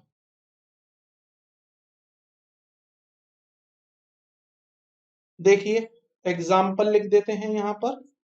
राम के पास टाटा मोटर के शेयर थे, 1000 शेयर थे, ठीक है। परचेस किए थे उसने 1995 में, 85 में 20 रुपए के हिसाब से, ठीक है। 2020 में उसने ये 1000 शेयर बेच दिए, और इस बार उसने ये शेयर कितने में बेचे? इस बार उसने ये शेयर बेचे 290 रुपए में। अब जैसे ही वो 290 में बेचता है, फेयर मार्केट वैल्यू आपको 290 दी है, तो बताइए क्या आपने यहां पर कोई गेन कमाया? नहीं सर। लॉजिकली देखो ना, आपने 20 की चीज को 290 में बेचा, लेकिन एज पर फॉर्मूला 290 रुपए आपकी कॉस्ट है, तो आपने कुछ फायदा नहीं कमाया। अब आप रिप्लेस करके देख लो, यहां पर क्या आ जाएगा? यहाँ 300 नहीं आएगा, यहां आ जाएगा 290। 290 आते ही यहां पर आप क्या लिखेंगे? 2,90,000। और आपका ये वाला पार्ट तो सेम ही रहेगा, इसमें कोई चेंज नहीं है। तो आपका जो आंसर आएगा वो कैपिटल गेन हो जाएगा 0। क्लियर है यहां तक? मैं इसको फिर से एक बार चेंज करता हूं। अब मैं यहां पर फिगर्स डालता हूं दूसरी। तो मान लीजिए ये एज इट इज मैंने यहां पर कॉपी पेस्ट कर लिया। अब इसमें चेंज कर देते हैं।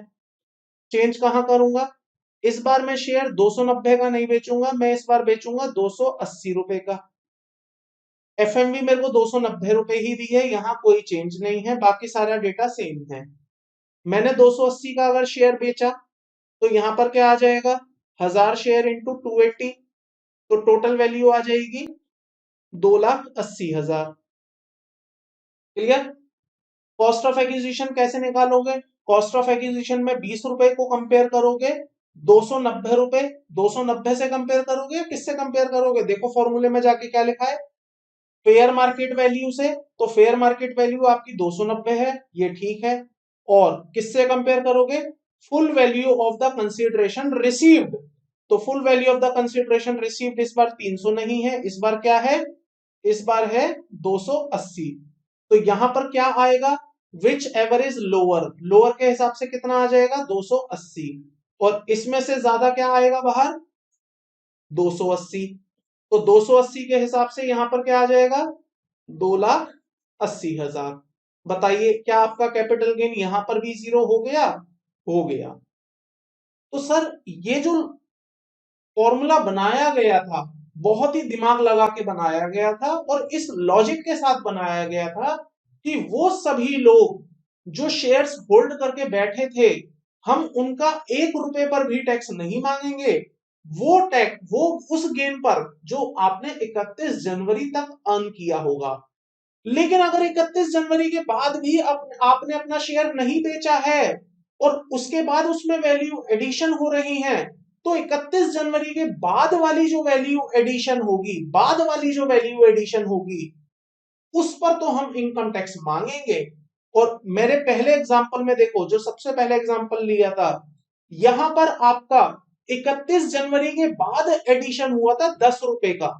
भाई 290 रुपए उस दिन की वैल्यू थी लेकिन उसके बाद वो 300 हो गई तो इस 10 रुपए पे तो हम आपसे टैक्स मांग लेंगे।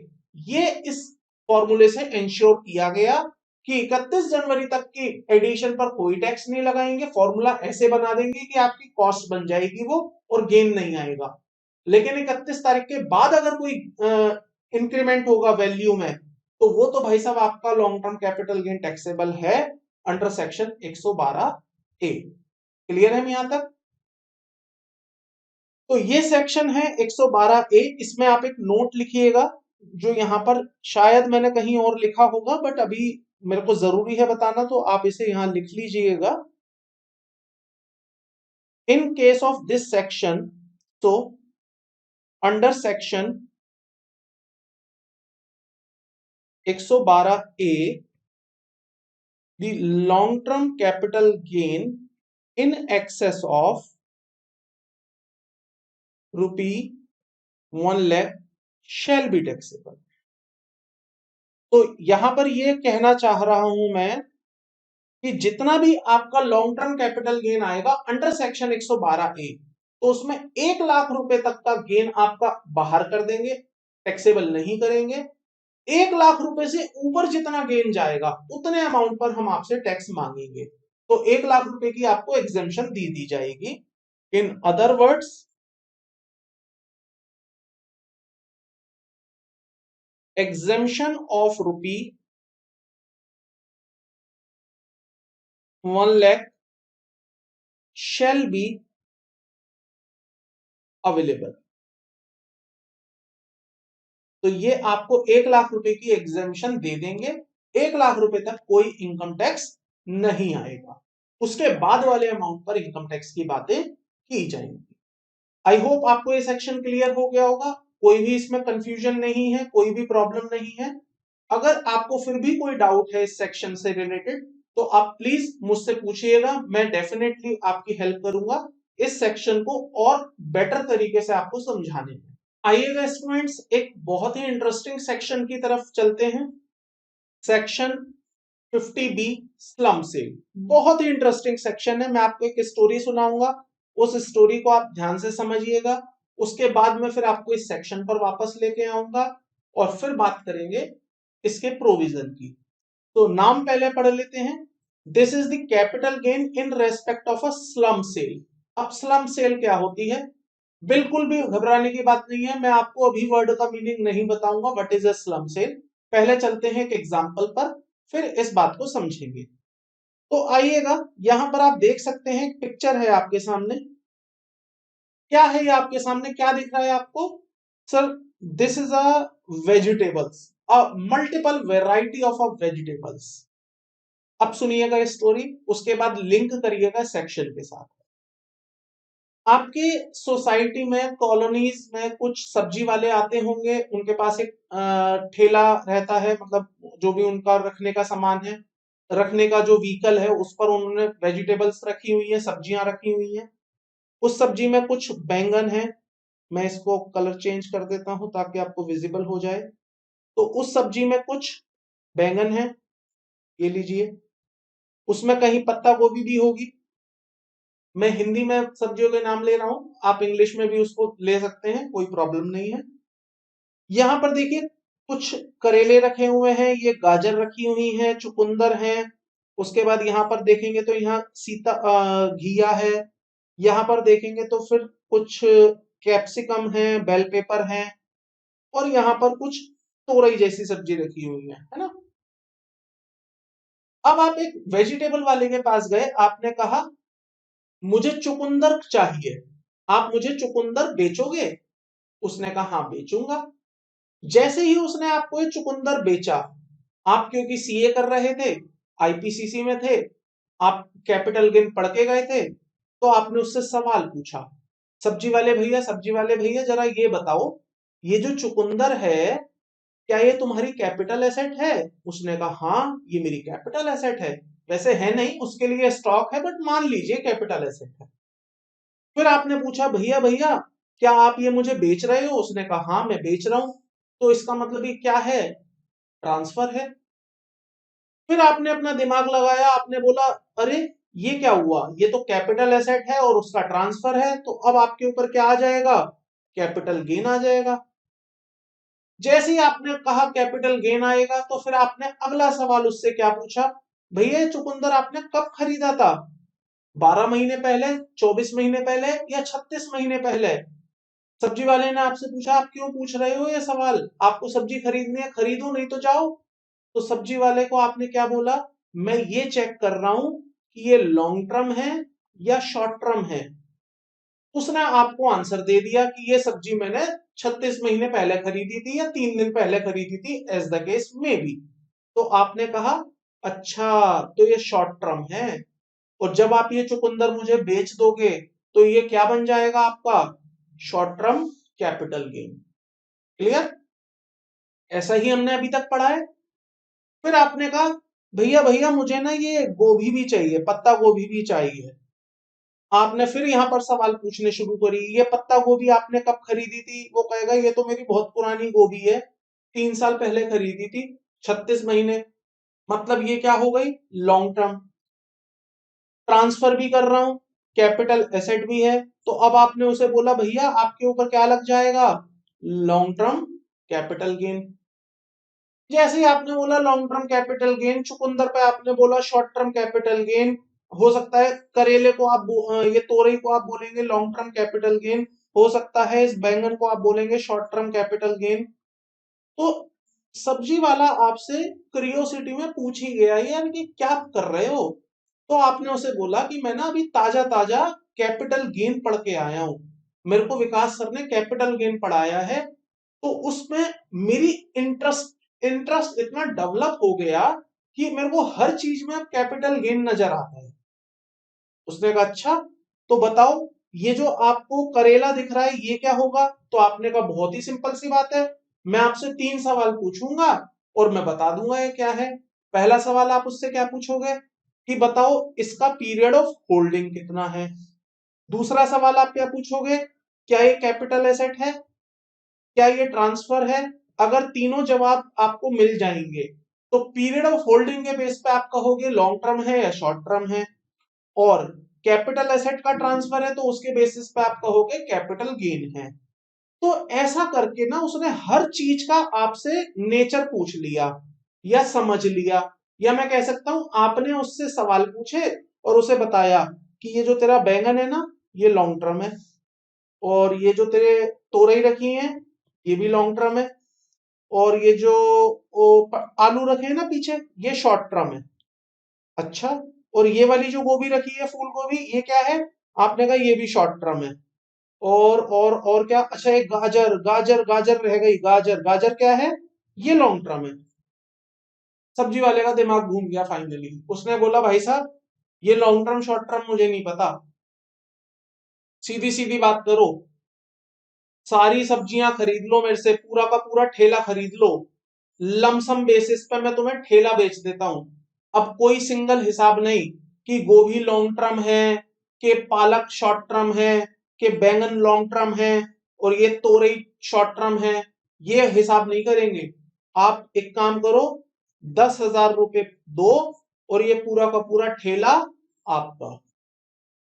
अब आपका दिमाग घूमा, आपने कहा नहीं नहीं नहीं सर ऐसे काम नहीं करेंगे, पूरा ठेला मेरा, इसके अंदर कुछ तो लॉन्ग टर्म है और कुछ इसमें शॉर्ट टर्म है, मैं तो अलग अलग कैलकुलेशन करूंगा। मैं पहले देखूंगा इसमें कौन कौन सी सब्जियां लॉन्ग टर्म है, कौन कौन सी सब्जियां शॉर्ट टर्म है, मैं ऐसे कैलकुलेशन करूंगा। सब्जी वाले ने कहा नहीं भाई साहब, खरीदना है तो पूरा ठेला खरीदो, लॉन्ग टर्म या शॉर्ट टर्म का नेचर मुझसे मत पूछो, पूरा ठेला खरीद लो, 10,000 रुपए लमसम पेमेंट पे। So when you do a transaction, when you do a transaction on the basis of lump sum, आप कहते हैं लमसम बेसिस पे बात करो, without determining without determining the long term and short term, that situation is to be called as slump sale. आप उसको क्या कहते हैं? Slump sale. ये सिचुएशन क्या है आपके लिए? Slump sale. फिर से रिपीट कर रहा हूं सेक्शन।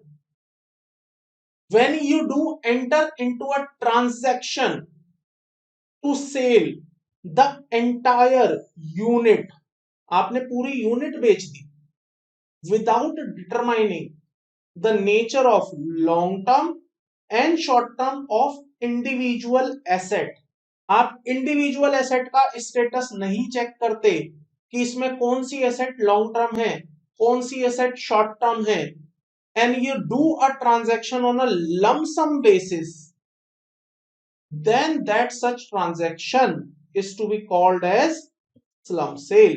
आप उसे क्या कहते हैं? स्लम सेल कहते हैं। वो ट्रांजैक्शन आपके लिए क्या बन जाती है?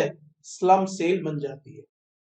आइएगा अब प्रोविजन पर चलते हैं, इसको समझते हैं कि एक्चुअली में स्लम सेल का मीनिंग क्या है और सेक्शन यहां पर कैसे बात करता है। देखिएगा, मीनिंग को पढ़िएगा। सबसे पहले slump sale, sale of the entire business, जब आप पूरा का पूरा बिजनेस या अंडरटेकिंग बेच देते हैं as a whole for a lump sum consideration, आप एक लमसम कंसिडरेशन पर बेच देते हैं, इज कॉल्ड स्लम सेल। तो आप उसे क्या बोलते हैं? Slump sale. नोट पढ़िएगा, if value of asset and liability have been determined individually only for the purpose of payment of a stamp duty, registration fees or other similar taxes, such transaction would still be covered under the scope of slum sale। तो देखिए क्या होता है, मान लीजिए ये वाला जो कैपिटल एसेट है आपका, इसके ऊपर आपको स्टैंप ड्यूटी पे करनी है, तो स्टैंप ड्यूटी की पेमेंट के लिए आप इसकी वैल्यू अगर अलग से डिटरमाइन करते हैं, केवल स्टैंप ड्यूटी की वैल्यू पे करने के लिए आप इसकी वैल्यूएशन करते हैं, या कोई और टैक्सेस पे करने के लिए इसका वैल्यूएशन करते हैं, इसका वैल्यूएशन करते हैं, इसका वैल्यूएशन करते हैं, दूसरी कोई चीज का वैल्यूएशन करते हैं, तो यहां पर उसको भी स्लम सेल माना जाएगा, क्योंकि यहां पर जो आप वैल्यूएशन कर रहे हैं वो कैपिटल गेन के लिए नहीं कर रहे हैं, यहां पर आप किसी और पर्पस के लिए इसका वैल्यूएशन कर रहे हैं।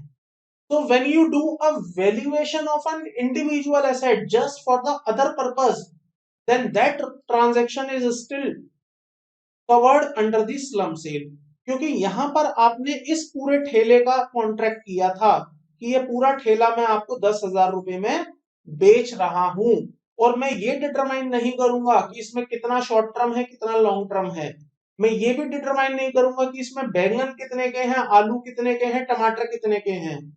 हाँ, वैल्यूएशन कर रहा हूं लेकिन मैं किसी और पर्पस से कर रहा हूं, इस पर्पस से नहीं कर रहा, तो उसको भी हम स्लम सेल के दायरे में लाते हैं। अब बात करते हैं computation of a capital gain, तो कैसे कंप्यूट करना है? बहुत ही सिंपल सा फॉर्मूला स्टूडेंट्स, देखिए, capital gain shall be taxable in the year in which the undertaking has been sold, तो जब आप ये अंडरटेकिंग बेच देंगे तब आपका कैपिटल गेन टैक्सेबल हो जाएगा। Amount of capital gain shall be computed as follows, तो सेल्स कंसिडरेशन जो भी आपने बेचा होगा, सेल्स कंसिडरेशन ले लीजिए, तो जो भी आपको सेल्स कंसिडरेशन मिला है इस केस में वो आपका यहां पर आ जाएगा, माइनस कर दीजिए expense in connection with the sale of undertaking. तो सिंपल फॉर्मेट है आपका कैपिटल गेन का, सेल्स कंसिडरेशन लीजिए, माइनस कर दीजिए जो खर्चा आपका हुआ है उसको ट्रांसफर करने में, माइनस कर दीजिए net worth of the undertaking.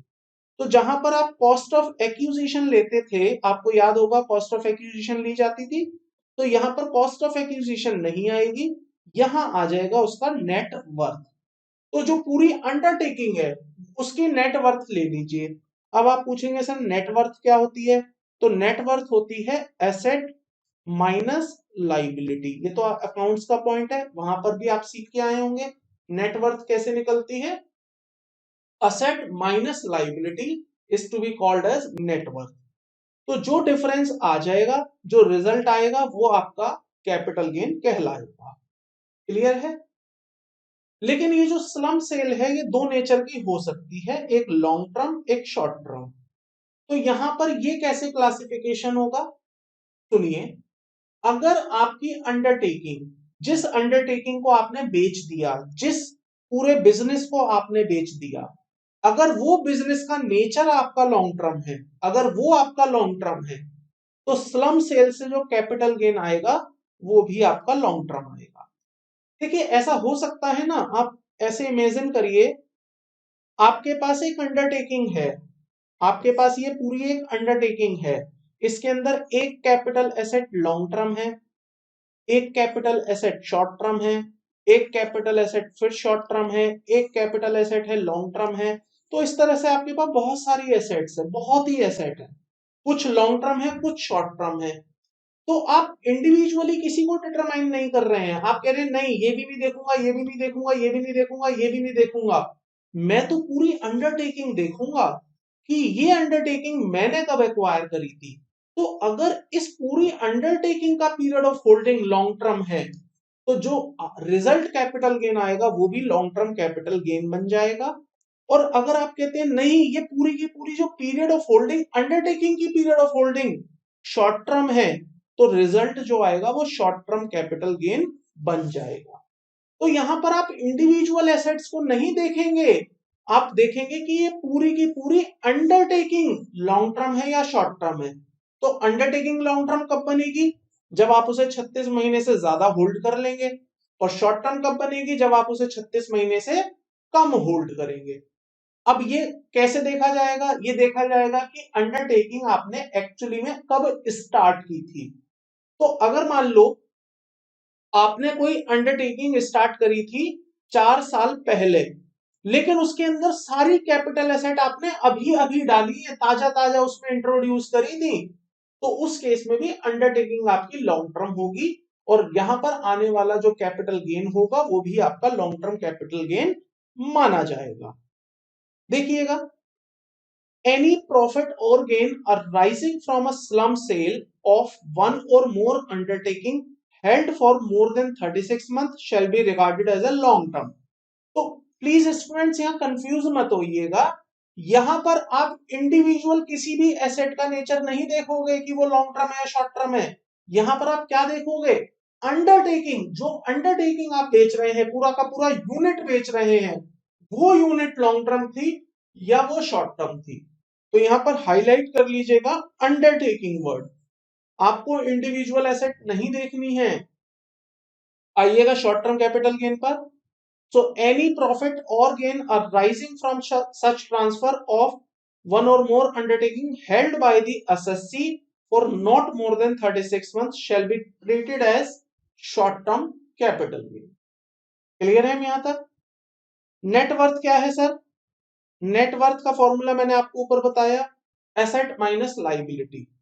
So aggregate value of a total asset of an undertaking or division as reduced by the value of liability of such undertaking or division as appearing in the books of accounts। However, any change in the value of asset on account of a revaluation asset shall not be considered for this purpose। तो जो आपकी balance sheet होगी, उस balance sheet में जो asset आ रही होंगी और जो लाइबिलिटीज आ रही होंगी, उन दोनों का जो डिफरेंस आएगा वो आपकी नेटवर्थ है। रीवैल्यूएशन कंसीडर नहीं करेंगे, तो जो बुक वैल्यू होगी वही ली जाएगी, रीवैल्यूएशन नहीं होगा। मान लो कोई एसेट आपकी बुक में 1 लाख रुपए की है, तो उसकी नेटवर्थ 1 लाख रुपए से निकालेंगे। ऐसा नहीं कि हम उसकी रीवैल्यूएशन करके देखेंगे कि मार्केट में उसकी क्या वैल्यू हो गई है, तो revaluation will be ignored. And in case of a depreciable asset, the WDV of the block of asset shall be taken into consideration। आपके लिए नया वर्ड है block of asset, इग्नोर कर दीजिएगा, आप इसको सिंपल अभी पढ़िएगा, WDV ऑफ द एसेट ली जाएगी। ब्लॉक आपको समझ नहीं आएगा, I will discuss the same in the chapter of PGBP. तो पीजीबीपी में मैं पूरी एक क्लास लगाऊंगा डेप्रिसिएशन पर, वहां पर आपको समझ आएगा कि ब्लॉक क्या होता है। Capital asset in respect of which 100% deduction claim, ये भी आप छोड़ दीजिएगा, ये भी मैं आपको पीजीबीपी में कवर करवाऊंगा, जहां पर मैं सेक्शन 35 एडी की बात करूंगा। अभी स्टूडेंट्स आपको बात समझ नहीं आएगी, इसलिए प्लीज इसको इग्नोर कर दीजिएगा। ये 2 पॉइंट्स पर मैं आपको वापस लेके आऊंगा जब मैं आपको पीजीबीपी का चैप्टर करा दूंगा। तो अभी के लिए आपके लिए बस इतना जरूरी है, नेटवर्थ का मतलब एसेट माइनस लाइबिलिटीज।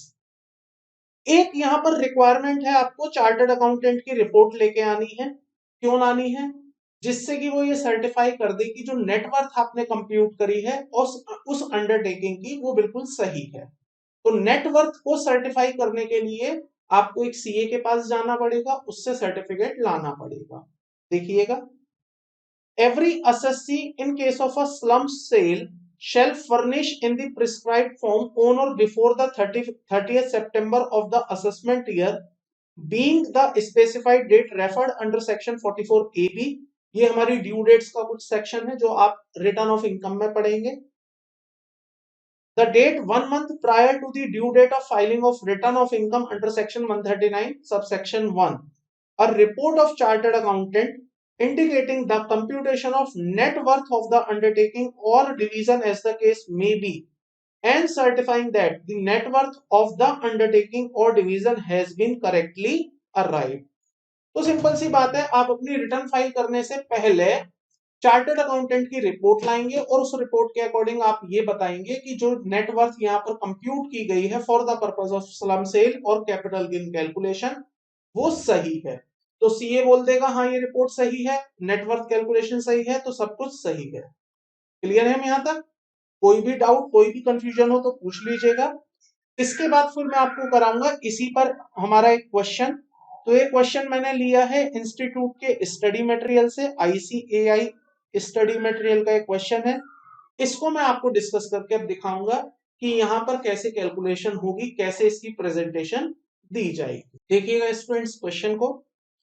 क्वेश्चन है यहाँ पर, mister A is a proprietor of Akash enterprises having 2 units.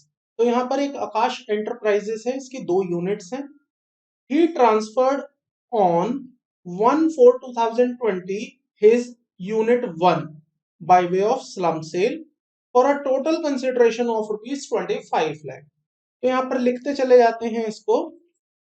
Sales consideration मेरे को आ गया है 25 लाख रुपए, यूनिट 1 मैंने बेच दी है, 2 यूनिट यहाँ पर मेरे पास है, ऐसा क्वेश्चन ने बोला है।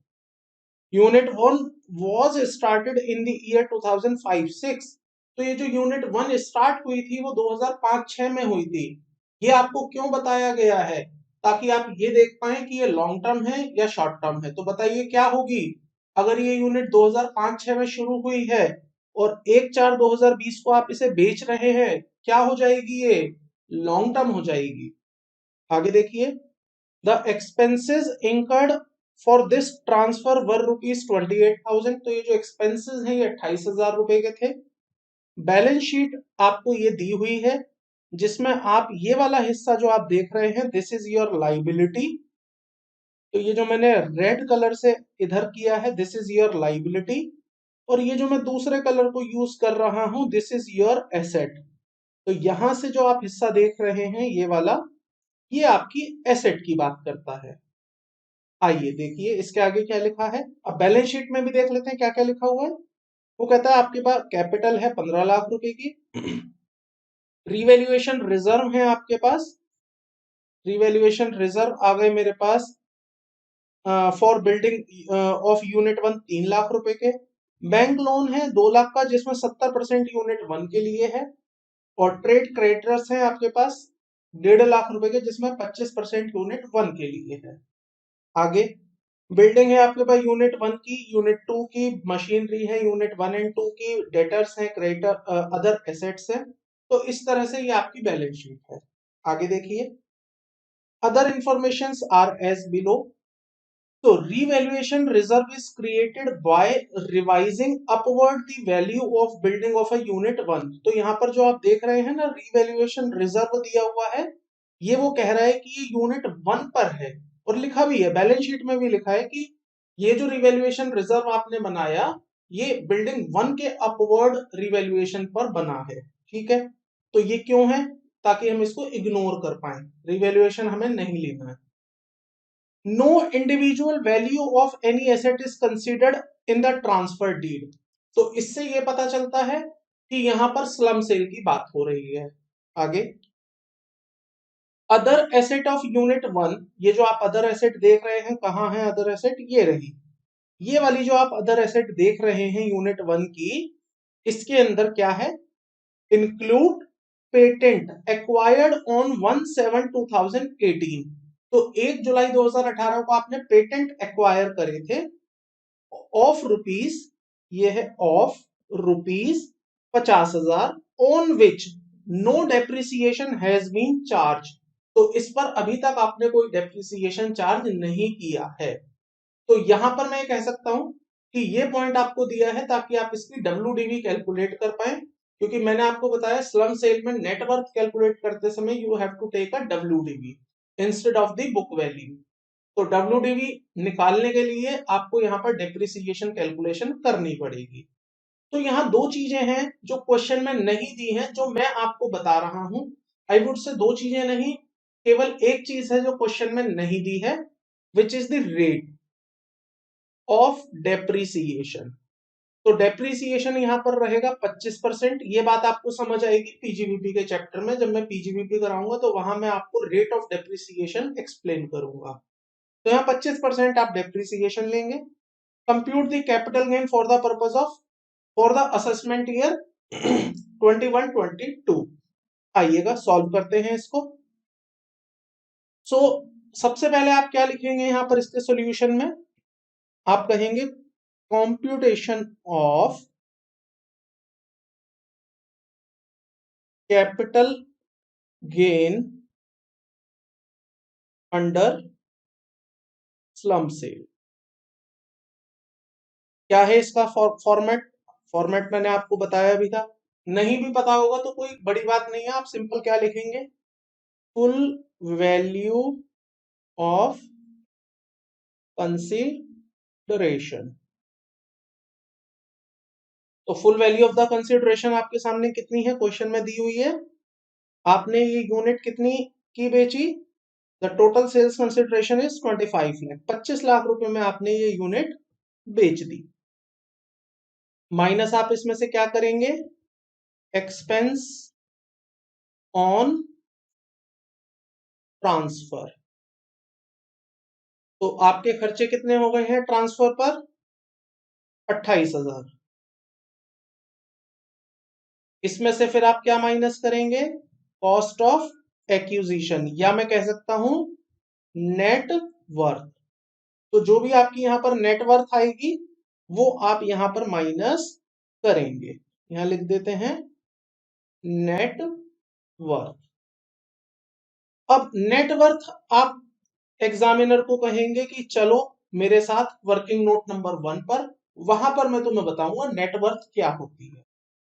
तो अब आप आ जाओगे वर्किंग नोट नंबर 1 पर, और यहां पर आप उसे बोलेंगे कैलकुलेशन ऑफ नेटवर्थ।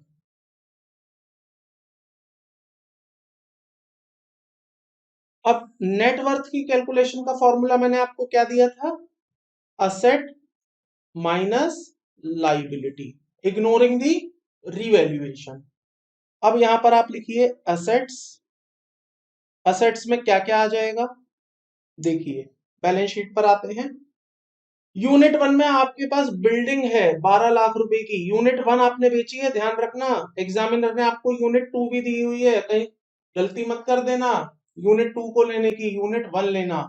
तो यूनिट 1 में आपको 12 लाख रुपए की क्या दी हुई है? बिल्डिंग।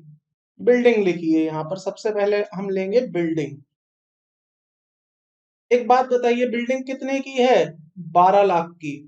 लेकिन इसके अंदर क्या जुड़ा हुआ है? देखिए यहां पर क्या लिखा है? Revaluation reserve for building unit 1 3 lakh रुपए का, इसमें क्या जुड़ा हुआ है? Revaluation reserve. नीचे भी क्वेश्चन में लिखा है कि जो रीवैल्यूएशन रिजर्व है ये आपने बिल्डिंग 1 पर बनाया है। तो जब आप रीवैल्यूएशन रिजर्व बनाते हैं और 3 लाख रुपए का आपने वो रीवैल्यूएशन रिजर्व बनाया है, तो एंट्री क्या डाली होगी आपने अपनी बुक्स में? Building account debit to revaluation reserve. तो यहां पर आपने अपनी बिल्डिंग की वैल्यू वो 3 लाख रुपए से बढ़ा रखा है। तो यहां पर मैंने बोला 3 लाख रुपए आप इग्नोर कर देंगे, तो आपकी जो बिल्डिंग की वैल्यू आएगी वो कितनी आ जाएगी? 9 लाख रुपए। क्लियर है हम यहां तक? हाँ जी सर। उसके बाद आपके सामने है मशीनरी। तो मशीनरी कितने की है? यूनिट 1 की 3 लाख की। क्या मशीनरी पर भी कोई पॉइंट बोला है इन्होंने? नहीं सर, मशीनरी पर कुछ नहीं बोला। तो यहां पर मशीनरी आ जाएगी 3 लाख रुपए की।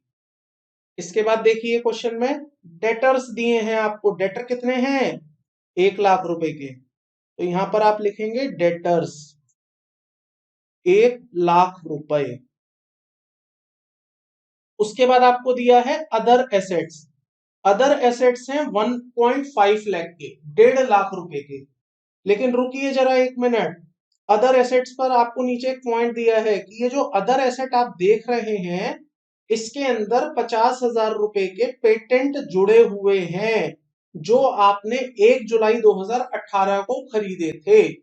अब ये जो 1 जुलाई 2018 को आपने पेटेंट खरीदे थे इस पर आपने कोई डेप्रिसिएशन चार्ज नहीं किया था, बट आपको नेटवर्थ के लिए WDV लेनी होती है, इसका मतलब डेप्रिशिएटेड वैल्यू लेनी होती है। तो अब अदर एसेट्स में आपको एक कैलकुलेशन करनी पड़ेगी जिससे कि आप इसकी WDV कैलकुलेट कर पाए। तो क्या मैं ऐसे कह सकता हूं इस बात को? अदर एसेट्स जो आप यहां देख रहे हैं इसके अंदर 2 एसेट्स हैं, एक पेटेंट है और एक अदर है। अदर, अच्छा देखिए यहां पर मैं लिख देता हूं 1.5 लाख रुपए टोटल है, लेकिन इस 1.5 लाख रुपए में पेटेंट अपने आप में 50,000 के हैं और बाकी 1 लाख के हैं। क्लियर? अब ये जो पेटेंट है इसकी आपको जो वैल्यू लेनी है वो रिटर्न डाउन वैल्यू लेनी है, WDV लेनी है आपको। यहां पर 50,000 तो ओरिजिनल वैल्यू है, तो इसके लिए आप उसे एग्जामिनर को बोलेंगे चलो मेरे साथ वर्किंग नोट नंबर 2 पर आइए मेरे साथ। यहां पर मैं बना देता हूं working note number 2। So this is a working note number 2, calculation of WDV of patent. तो जो पेटेंट है आपके उसकी WDV कैसे निकालेंगे बताइए? ओपनिंग वैल्यू कितनी थी इसकी? ओपनिंग वैल्यू मतलब आपने परचेज कितने में किया था? तो यहां लिखेंगे परचेज वैल्यू ₹50,000, 50 के थे, minus depreciation for the year. कब खरीदे थे? ये हमने खरीदे थे सर पेटेंट 1/7/2018 में। तो डेप्रिसिएशन फॉर द ईयर 2017-18 कितना आ जाएगा? 25%। मैंने बताया था रेट आपको 25% आएगा। कितना आ जाएगा कैलकुलेट कर लेते हैं कैलकुलेटर से। सो 50,000 का 25% आप करेंगे तो ये आ जाएगा सर 12,500। माइनस कर दिया। इसके बाद यहां पर मेरे पास वैल्यू रह गई 50,000 माइनस 12,500, तो ये मेरी रह गई 37,500। ये क्या है? WDV as on 1/4/2019। अब इसमें से फिर माइनस करिए डेप्रिसिएशन फॉर द पीरियड या फॉर द ईयर 2019-20। कितना आ जाएगा? 25%। तो अब इसका 25% कैलकुलेट कर लीजिए कितना आएगा? 9,375 माइनस कितनी आ गई WDV? 28,125। यहां पर अब कुछ बच्चे सवाल पूछेंगे कि सर जब आपने ये एक साथ 2018 को परचेस किया था तो आपने डेप्रिसिएशन पूरे साल का क्यों दिया? आपने डेप्रिसिएशन जुलाई से लेकर मार्च तक का क्यों नहीं दिया? पीजीबीपी के चैप्टर में मैं आपको समझा दूंगा कि मैंने ऐसा क्यों किया। अभी मान लीजिए कि ये सही है और ऐसा ही होता है। पीजीबीपी का चैप्टर आपको जब सिखाऊंगा, डेप्रिसिएशन जब कराऊंगा, सेक्शन 32 जब कराऊंगा, पूरी एक क्लास लगाऊंगा 2-2.5 घंटे की, वहां पर आपको ये सारी बातें सिखाऊंगा कि मैंने पूरे साल का क्यों किया। बट इंटरेस्ट तो अभी भी आ रहा होगा, क्यूरियोसिटी तो होगी, तो सुन लीजिए। इनकम टैक्स एक्ट ये कहता है, सेक्शन 32 ये कहता है कि अगर आप कोई एसेट 180 डेज से ज्यादा यूज करते हैं ड्यूरिंग द ईयर, तो आपको पूरे साल का डेप्रिसिएशन देंगे। वहां पर फिर हम डेज कोई बात नहीं करेंगे। तो यहां पर मेरे सामने आ गई है WDV एज ऑन 31 मार्च 2020। और ये WDV है किसकी? पेटेंट की। तो ये मेरा वर्किंग नोट नंबर 1 में उठ के चला जाएगा। कितना? 28,125। इतना ही था। हाँ जी, 28,125। और ये मेरा 1,00,000 रुपए एज इट इज आ जाएगा। इसमें तो कोई चेंज नहीं है। तो ये मेरी हो गई एसेट। अब मैं लिखूंगा लाइबिलिटीज। मेरी लाइबिलिटीज बताइए जरा कितनी है क्वेश्चन में। सर ओन कैपिटल लाइबिलिटी होती है? नहीं, लाइबिलिटी मतलब एक्सटर्नल लाइबिलिटीज। उसके बाद आइए रिवैल्यूएशन रिजर्व, कुछ नहीं करना। बैंक लोन, बैंक लोन 2,00,000 रुपए का है, लेकिन इसमें केवल 70% पैसा यूनिट 1 के लिए है। तो यहां पर आप लिखेंगे bank loan, bank loan 2 lakh into 70%, जो कि कितना आ जाएगा? 1,40,000। उसके बाद ट्रेड क्रेडिटर 1,50,000 रुपए, जिसमें 25% यूनिट 1 का है। तो यहां लिखेंगे आप क्रेडिटर्स 1,50,000 इंटू 25%, कितना आ जाएगा? 150 इंटू 25%, 33,500। बस, और भी कोई लाइबिलिटी है? नहीं सर। बताइए नेटवर्थ कितनी आ जाएगी? सर नेटवर्थ आएगी 9 lakh plus 3 lakh plus 1 lakh plus 28,125 plus 1 lakh minus 140 minus 37,500। तो ये आ जाएगी 12,50,625। ये क्या आ गई आपके पास? नेटवर्थ आ गई। और ये नेटवर्थ हम यूज करेंगे कहां पर? यूज करेंगे हम अपने मेन फॉर्मेट में इसको यूज करेंगे। नेटवर्थ एज पर working note number 1 which is कितनी आई है बताइएगा? 12,50,625 रुपए। 12,50,625। बस, इसके अलावा कुछ और है क्वेश्चन में? नहीं सर, इतनी सी बात है। तो यहां पर आप निकाल लीजिए income chargeable under capital gain कितनी आ जाएगी?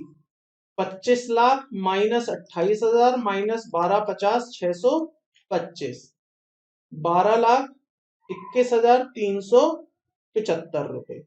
और मुझे बता दीजिए इसका नेचर क्या होगा, लॉन्ग टर्म या शॉर्ट टर्म? सर ये लॉन्ग टर्म कैपिटल गेन होगा, क्योंकि आपका जो पीरियड ऑफ होल्डिंग था यूनिट 1 अंडरटेकिंग का, वो लॉन्ग टर्म था। आपने 2006-07 में ही वो खरीद ली थी या उसको स्टार्ट कर दिया था, सॉरी 5-6 में, तो स्टिल वो लॉन्ग टर्म हो गया। देख लीजिए इसका आंसर एक बार। सो नेट वर्थ इज 1250,625 अपना आ रहा है 12,50,625। कैपिटल गेन 12,21,375, ये भी ठीक है। और फिर दी है WDV पेटेंट की 28,125 रुपए। आई होप आपको ये क्वेश्चन क्लियर हो गया होगा, कोई भी इसमें कंफ्यूजन डाउट नहीं हुआ होगा। तो इसी तरह से अगर आपके सामने कोई क्वेश्चन आता है कैपिटल गेन का, तो आप उसको इस तरह से सॉल्व कर पाएंगे। और इसमें कोई बहुत मुश्किल चीज नहीं है स्टूडेंट्स जिसको आप ना कर पाए। Everything is very easy. बस आपको लॉजिक पता होना चाहिए, कॉन्सेप्ट पर क्लैरिटी होनी चाहिए और आपने प्रॉपरली उसको रिवाइज किया होना चाहिए। चलिएगा, आज की क्लास को केवल इतना ही रोक देते हैं। नेक्स्ट क्लास में फिर मैं आपके साथ बात करूंगा अपने रिमेनिंग प्रोविजंस की इस चैप्टर में, जिसमें मैं आपको बताऊंगा वैल्यूएशन ऑफिसर के बारे में, जिसमें मैं बताऊंगा कुछ स्टैम्प ड्यूटी वैल्यू के बारे में, सर्कल रेट की कुछ बातें करेंगे, रियल एस्टेट वाली जो ट्रांजैक्शंस होती हैं उसके अंदर किस तरह से full value of the consideration लिया जाएगा वो मैं आपको बताऊंगा। और जो 2 सेक्शन अभी मैंने आपको पीछे छुड़वाए हैं वो मैं आपके साथ डिस्कस करूंगा। तो नेक्स्ट क्लास आपके बाकी 2 सेक्शंस जो मैंने पीछे छोड़े हैं उस पर चर्चा होगी। सेक्शन 50C पर चर्चा करेंगे। उसके बाद मैं बात करूंगा आपसे सेक्शन 55A पर। फिर मैं आपसे छोटी छोटी कुछ बातें करूंगा 50CA 51 advance money for feature पर और सेक्शन 112, और उसके बाद हम उसको कंक्लूड करेंगे सेक्शन 111A के साथ। तो सेक्शन 111A भी बताऊंगा, short term capital gain on a sale of share, वो क्या होता है।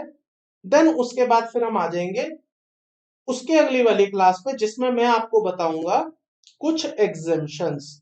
तो अभी भी ये सेक्शन चैप्टर हमारा काफी लंबा चलने वाला है। आई बिलीव आज ये 5वीं क्लास रिकॉर्ड हो रही है, इसके बाद मुझे इसमें 2 या 3 क्लासें और लगेंगी, तो टोटल 8 क्लासों तक हो सकता है ये चैप्टर आपका जाए। मैं कोशिश करूंगा कि मैं कल आपके लिए 2 क्लासेस रिकॉर्ड कर पाऊं, और वो 2 क्लास रिकॉर्ड करने के बाद मैं आपको एक ही दिन में वो 2 क्लासेस दे दूं, ताकि आप इसको थोड़ा स्पीडली पढ़ पाएं, देख पाएं और अपने कोर्स को कंप्लीट कर पाएं। तो स्टूडेंट्स घबराइएगा नहीं, चैप्टर अभी थोड़ा लंबा है लेकिन मुश्किल नहीं है, चीजें आसान करके ही मैं आपको दे रहा हूं, तो आप उन चीजों को आसानी से समझ जाएंगे। टेंशन नहीं लेनी है, वाइड है लेकिन मुश्किल नहीं है। तो चलिए आज की क्लास को कंक्लूड कर देते हैं। नेक्स्ट क्लास में जल्दी मिलता हूं आपको नए टॉपिक्स, नए कॉन्सेप्ट, नए प्रोविजंस के साथ। तब तक आप अपनी इन क्लासेस को कंप्लीट कर लीजिएगा, अपने होमवर्क भी कंप्लीट कर लीजिएगा और मन लगाकर पढ़ते रहिएगा। तो जल्दी मिलता हूं नेक्स्ट वीडियो में, तब तक के लिए थैंक यू, बाय बाय।